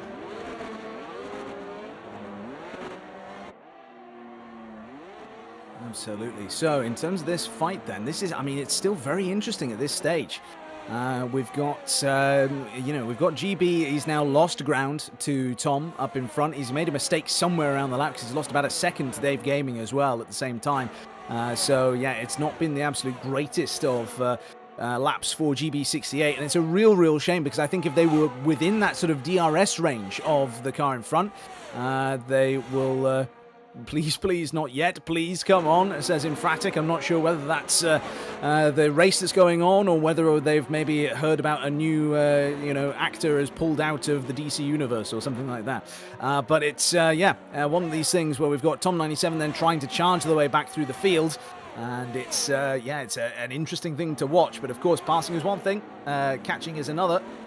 Or the other way around, I should say. But yeah, there we are then. So Tom97 is doing their absolute best right now to reclaim that lost ground, but it's still an awful lot of work that needs doing. I don't think we're going to see them on the podium come the end of this one. No, I don't think so. I think he might run out of laps, but he is a second quicker than MSkyZ. He was on the last lap anyway. And heading through, currently in 6th place. If he can keep this pace up, then I'm sure he will be in touching distance and potentially even, well, he could get P3 at this rate. There is still an opportunity here for Tom, as we now see the cars plummet through, well, head through and excavate their way through the castle section and now through towards the latter stint on this lap. Of course, 45 and 51 still with Tom at the head of the field. GB68 now losing time rather than gaining it against Tom at the very head at this stage. 5.8 seconds. If anything, I would argue that Dave Gaming is actually putting in a monster stint here, trying to fight back, but losing a couple of tenths heading through the latter sector with Safso now hunting after him. They make their way through the S's now through turns 18 and 19. Then turn 20 will cart them through the little kink in the curve before they then hit turn 1 on the next lap. Still Tom out in front and unperturbed. That gap still floating around the 5.9s as now Dave Gaming comes under attack. Safso, can he open the door into turn 1? He's not going to make it just yet, but he will have an opportunity heading out of turn 1. Turn 2 will be next. Another DRS zone as well. As you can see, GB in the distance now. The gap looks all the smaller, as now we're seeing 1.6 between Dave Gaming and GB. Safso now with the rear wing open. He knows that Dave Gaming does not have DRS, will take full advantage. Aston Martin back in second and in third, and there's yellow flags in sector 1. There certainly are, yep, and that, I believe, is for Michi Hoyer. Yep, you can see there they're doing their best impression of Mahavir Raghunathan from a few years ago in Formula 2. And as they get out of the runoff area, they just managed to get themselves onto a curb and just almost... Oh dear, El Taco Man has ended up doing a similar thing. Oh dear, that's a crying old shame for both of those drivers. But yeah, as it is then, we've got both of them back out onto the track, getting back up to speed. I tell you what, I can sympathise with them a bit. A similar thing happened to me in the F2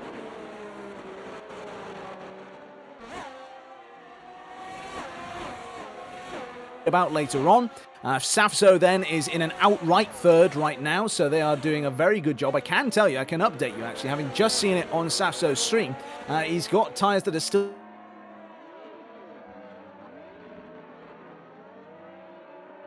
There's some inkling as to why GB has not been able to really catch onto the back of Tom just yet, because we know, of course, the big drop-offs in tyre performance come at 25%. That's the first big drop-off. So that will have undoubtedly happened already for the medium tyres that are on his car, if, of course, Safso is not quite there with his own hard tyres at this stage. Yeah, at this point now, lap 47 to 51. Dave Gaming now making the move for third place again on Safso wheel to wheel, but in comes MSkyZ as well. Oh, that's very close. Not quite sure what happened there, but Sky Z getting very nearly caught out, heading through towards turn 1, but still remains wheel to wheel, this time with Safso as they now kick it up, heading through towards turn 2. Tom 97 taking full advantage as well. Great move for Tom 97, opportunistic, and Safso losing out on 3 accounts, and Tom 97 again making his way through round turn 3 ahead of Sky Z, and now looking to launch an assault here on Dave Gaming. And whilst it looked like we had 2 Aston Martins on the podium, we now could have 2 Alpines on the podium. We certainly could, and I tell you what, I'm eating my words now from earlier on that clearly Tom 97 took personally when I said I don't think we'll see him on the podium, because right now he would be on the podium at this stage if the race were to finish like this. 3 seconds penalty for Dave Gaming, of course, would then demote him down the order and would elevate Tom back up onto that podium. But of course, he's going to want to do it properly. He's going to want to make sure that he gets that place out there on track. He's not going to just simply sit in behind the Haas, because as well as that, that'll then, of course, open them up to potential attack from other cars as well. So there we are.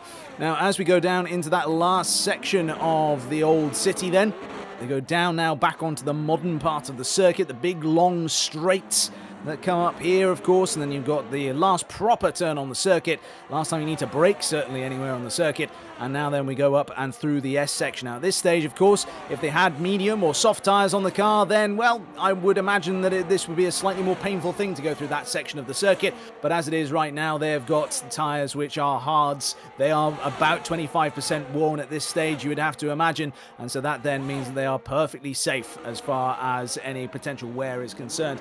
Add to that all the track evolution that's coming over the course of this race, the lighter fuel loads in the cars at this late stage too. It's going to be easy to go through there on a set of hards. Maybe on the mediums, that's where there's a little bit more trepidation going on. But as it is right now, then we can see that Tom97 up to 3rd place, Dave Gaming in 4th, then SkyZ, the driver we're watching right now, in 5th, and then Sasso down in 6th place with Fabio right on their tail as well. Michi Hoyer on the radio shouting, "I can't believe this!"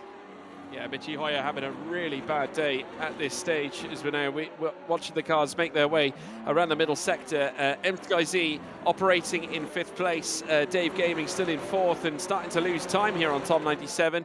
The big question is, how close can Tom97 get to GB at this stage? We could be on for a big fight for 2nd place. Of course, it would take a huge amount with 2.5 to 3 laps to go, but, you know, GB68 is in.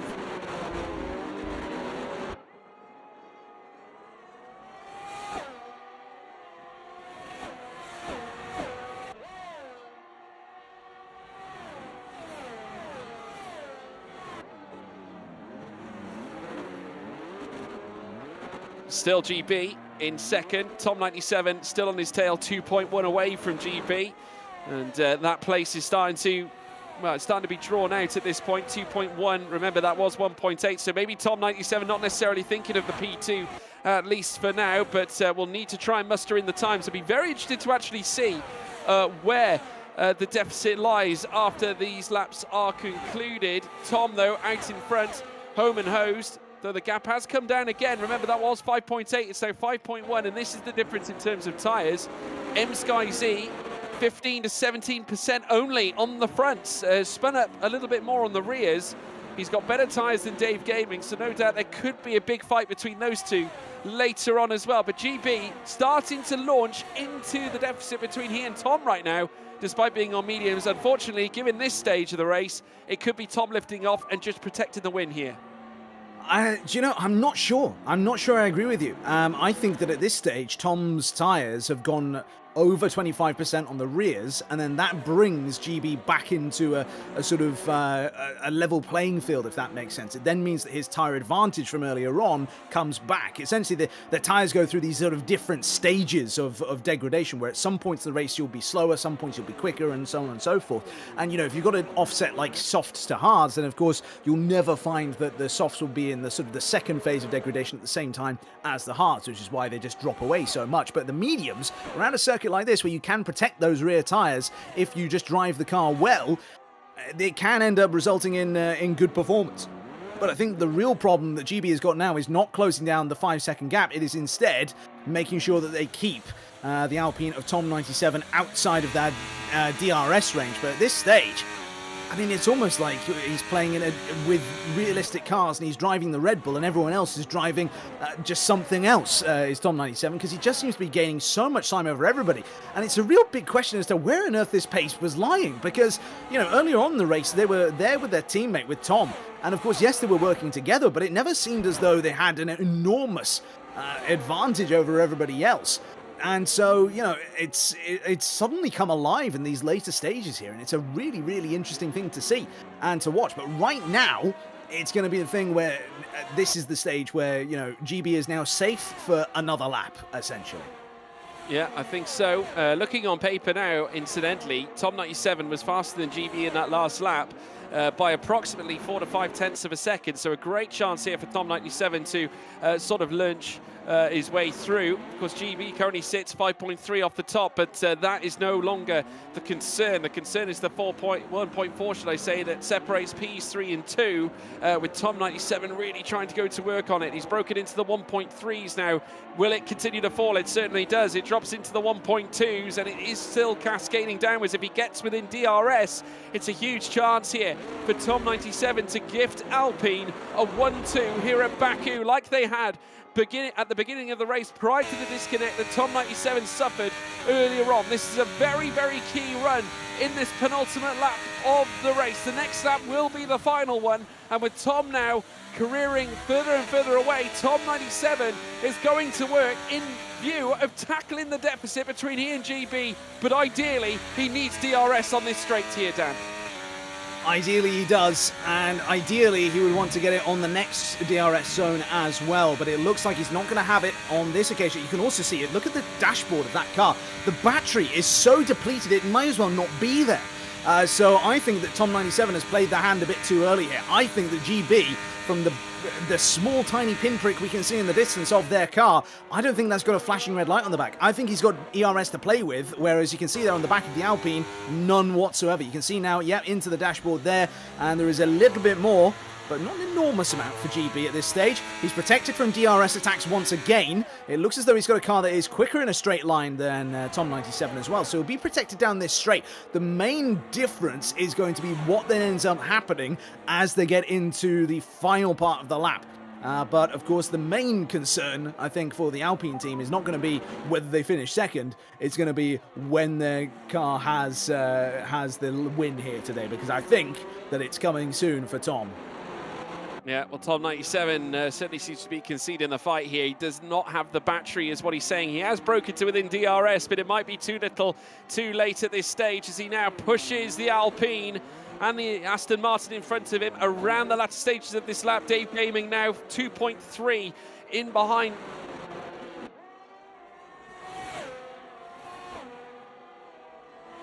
This final lap, Tom is careering further and further away, though he is only 4.1, now 4 seconds away from GD68, who is trying his best to maintain second place and certainly looks on trend to do so now as they exit the final, should we say, out of the, well, final visit around the second sector. They now begin the third sector for the final time.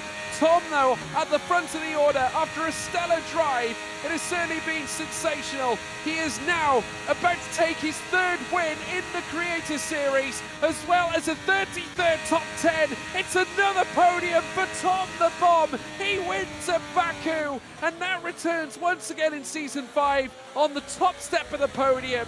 Here again to negate MSkyZ from taking it back to back. It's Tom who wins for Alpine, and it's a double podium for Alpine as well, with Tom 97 taking third place. GB68 still no win to add to his record. He, though, will take yet another P2 here at Azerbaijan. What are your thoughts on that, Dan? Oh, I mean, a cracking race. Really, really good to watch. I mean, could have been sometimes, it could have been a bit more entertaining if the Alpines hadn't been working together, for example. Then it could have been a lot more entertaining. If they'd been in different teams, perhaps, then there'd been a bit more scrapping, a bit more fighting going on between the pair of them. But yeah, all round, great race to watch, and a pleasure to watch as well, I should say. Yeah, well, we've got Tom's Team Radio here, best teammate race ever. I think we can definitely confirm that. Just off the basis of how well he and Tom 97 worked together. I mean, it looked like it was all over for Tom 97 until that final stint, where, of course, he dug deep and really discovered his very best pace, his best form as well. But what a display for Alpine. They certainly did control the narrative through the entirety of that race, with a first and a third, which could have easily been a 1-2 as well. Emphatic driver of the day. I think obviously there's a good case for that, seeing as he moved up from 16th up to 7th. Credit to him for that as well. But certainly no qualms as to who our victor is. He won by 4.2 seconds.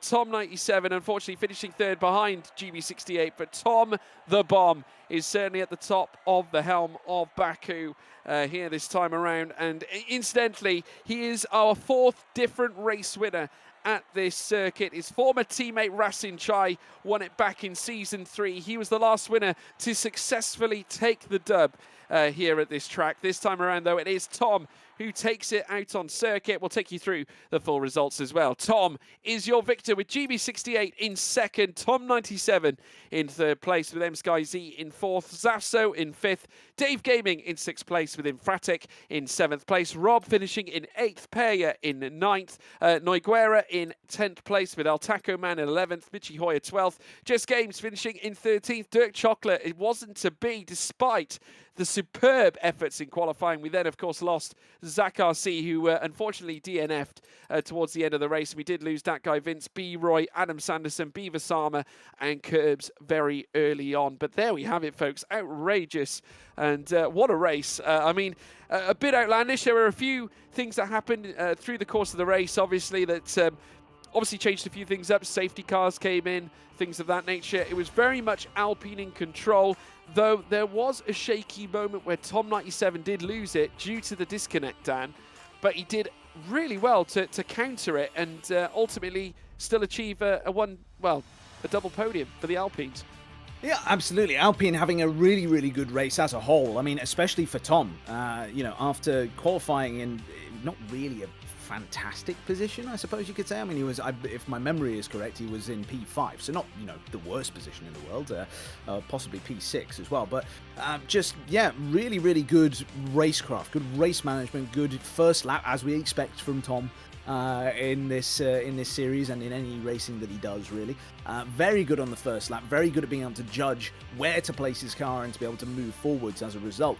And then, of course, the pair of them just controlled the race after that point. It was sort of Sebastian Vettel, Mark Webber-esque before their relationship deteriorated. It was just get out there in the front and then just manage the pace, just keep everyone behind. And at times where you are under threat, work together. And I think that was really what won them this race, to be perfectly honest with you, was the fact that they did work together. If you take a look at when they ended up having themselves a bit of a scrap with, I think it was GB on one of the restarts, and GB was just poking here, there, everywhere, and he just couldn't get by. The pair of them just acted like a great wall of Alpine. It was remarkable to watch. It was very well managed. It was almost like a game of chess as far as they were concerned. They were trying to block off their opponents, take the initial control of the race, which they did, and they did so very, very well. But obviously the disconnect was paramount, and Tom 97, it looked like his day was done, to be honest with you. The way he was plummeting through the field, he was getting eaten up by the cars behind. Obviously, quite rightly so. They all saw it as an opportunity, those cars further back that had been negated by the Alpine defence throughout the entirety through the start of the race. They saw it as a great chance for them to penetrate through, and Tom was pretty much exposed after that. But because of the hard work that Tom had put in, he was 5 seconds plus clear. He was able to then obviously convert that, and obviously with the lack of DRS for those behind him, still control the race. And it was simply down to Tom 97 to just knife his way through the field. I mean, it was utterly imperative, but outrageous. A great battle. We will be having interviews as well shortly, folks. We do, of course, have the drivers lined up in the interview waiting room, ready to have a discussion about what had happened through the course of this race. We will be joined by our podium sitters, including that of Tom GB68 and Tom 97. So do stay tuned for that as we get their views on the race. You yourself, Dan, have you got a driver of the day that you'd like to raise? Oh, I mean, it's a difficult one. There's a few for a few different reasons, really. If I had to pick one, I would say GB. GB's done a really, really stellar job, to be honest with you. It's one of those things where it seemed as though the deck was stacked against them at various different times. They were behind several cars at one point when they were, tactically speaking, in the best position in terms of tyres and other bits and pieces, and yet there were these roadblocks to get over in terms of other cars, their defence and other bits and pieces that were going on. There was trying to work with their teammate earlier on, it wasn't quite working. They managed to catch back up to Safso and then move on and then threatened that guy Vince later on too. And so it was just a really, really solid drive, and just, again, really unfortunate at the safety car restart.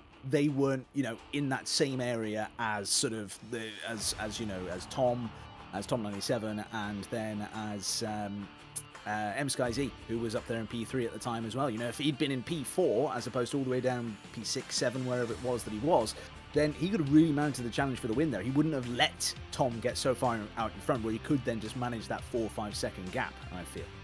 Yeah, I firmly agree. I think we're going to speak to Tom first of all. Tom, that being our race winner, I think, at this stage, and bring him in. And I believe he's joining us now. Here he is. Tom!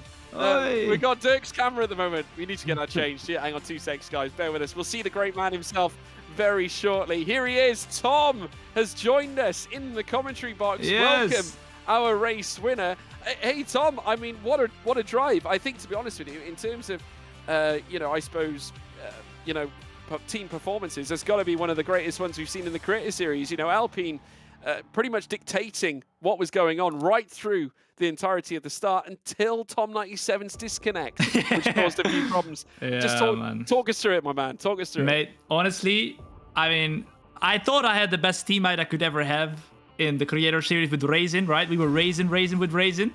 But, oh my goodness. That first stint with Tom, it was just as if our last name was the same as well. First name, very similar, right? Last name, it was like we were brothers from another mothers, man.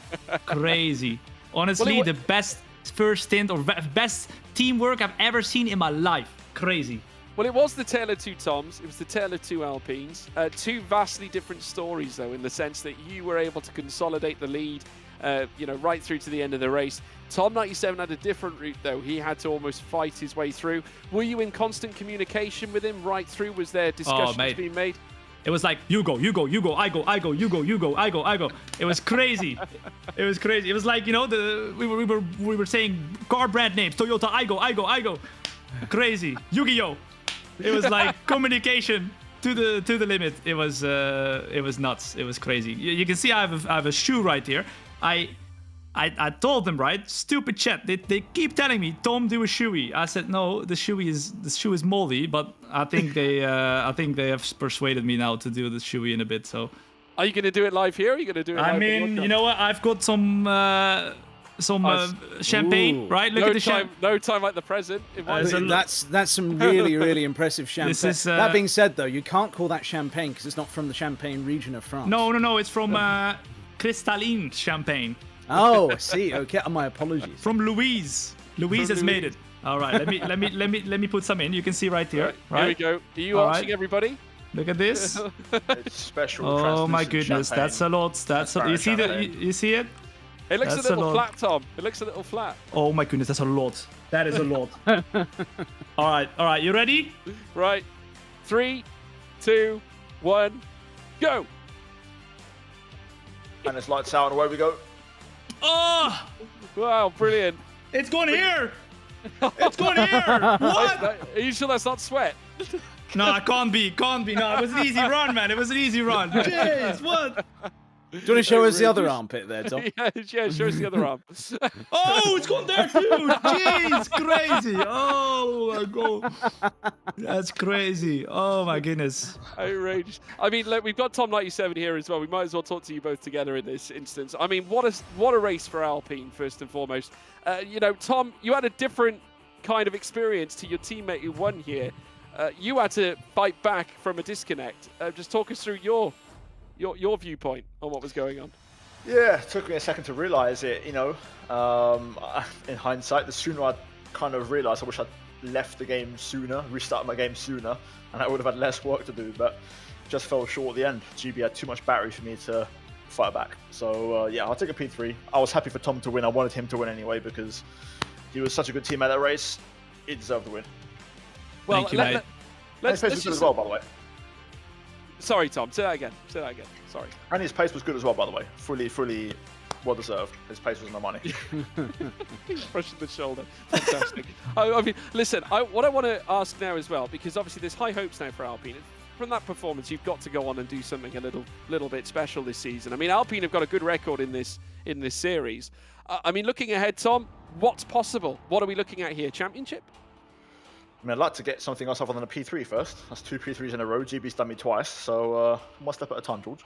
I will say, George, even though from the outside it looks like we are unbeatable, we are unbeatable. But this season we are going to be not necessarily together all the time because we are put together for a reason, and that is that we're not going to make all the races. So I think we're going to be strong when we're there together, but we won't be together too often. So we got to cherish the moment when it does happen, because beautiful things, it's like flowers are blossoming when we are together, but it will be a bit different towards the rest of the season. We'll have to wait and see, because if we can keep it up like this, I think we can have a good shot at championships. There's definitely a good chance. I think what we're going to need to do, first of all, though, I'm going to congratulate you, Tom, on your victory. Fantastic job. We're going to speak to your teammate now, Tom97, about his experiences through the course of the race. We're going to get his camera up on screen if we can. Thank you very much, guys. Have a little bit of a chin wag. Thank you, Tom. We are switching to the Tom97 POV. Oh, there we are. We'll use this picture. God, look at that stare. Fantastic. I tell you what, I mean, look, Tom, you had like we said, we had a vastly different experience. Talk us through the disconnect, because it was looking so rosy for you guys at the start. What happened? Talk us through it. Well, yeah, literally, I didn't really know much about it. And then I kind of realized I had a bunch of crosses on everyone's name, every single driver, and then I was like, it might be me. So after about 30 seconds, I kind of realized. So, quick to main menu, close the game as fast as possible, because you have to close the game to basically be able to rejoin and not like instantly retire. That bug where like people retire when they rejoin. So yeah, just like, come on game, fire up, chop chop, get me back in the lobby, let me get control of my car. And luckily a VSC came out apparently around the time I rejoined the lobby. So it gave me a second just to kind of get my bearings back together. I saw the gap, the work that had to be done, and I was feeling pretty confident. The issue was I was on a slightly used set of hards, they weren't fresh already. And then, yeah, obviously you use a lot of battery to get past 1 or 2 or 3 cars. So by the time I got to GB, I just had nothing left. And I made a couple of just key errors when I was about to get DRS, so I just couldn't quite get there. So just fell short. One more lap and I would have had it, but no complaints. Really happy for Tom. Yeah, I mean, it was a great team race for you guys. The pace was red hot for you as well towards the very end. I mean, you were in touching distance of GB, but I think probably the killer was the fact that you didn't get the DRS on the should we say the lap prior to the final one? Yep, that was the one, because on that same lap, I ran deep into turn 2, lost about 2.5 tenths, and then by the detection point, my gap was about 1.1. So if I hadn't made that, I would have had DRS, going on to the last lap. So I would have then been able to really close the gap and have a go. Although GB had about 60% battery, so it would have been really tough to get him on the line, on the run to the line anyway. But I would have had a better chance than what I did in this case. Yeah, I mean, it was a fantastic effort from yourself and a great day for Alpine as well. Tom, I hope we get to see you again very soon. I know, obviously, you're taking part in certain events, but we'll enjoy you whilst we've got you, my friend. Congratulations, nonetheless, though. George, I'm full-time now, mate. Are you? Yes, mate. You're late to the news. I thought that something had changed. I didn't think you were going to be partnered together. I am full-time. However, I will be missing some races in February. Probably all of the February races. That's what I meant. There you go. So there you go. Well, we'll enjoy you while we've got you in January. Anyway. Yeah, I'll make sure to make them count. Yeah, top man. Well, brilliant to have you here, Tom. Thank you for joining us, and all the best for the next one. Yeah, we'll go again next week. We certainly will. Thank you, Tom. That's Tom97, everybody. What a pro. Indeed. We're going to be joined as well by GB68, who is with us in the commentary box, and he had a very, very busy evening because he had a lot to do, but did a very good job at defending that P2 and holding position. GB, it's another runner-up's place. When are we going to see the win? Yeah, it could have been last weekend, not so much this week. Credit to Tom for bringing that one home. I don't think P1 was really ever on the cards. Tom97 obviously really unfortunate disconnect, which then got Tom that gap. But I said I was with my teammate in VC. It was just me and Saf, and we are trying to work together all race. I said to Saf, I was going to go mediums on the final safety car. Let's risk it. Let's gamble. I knew that they'd be really struggling at the end, but I was like, let's try and get some overtakes early, try and make things happen. And luckily was able to pull away from, I think, Skyzy in P3 and create that gap, which saved me in the end with Tom coming through.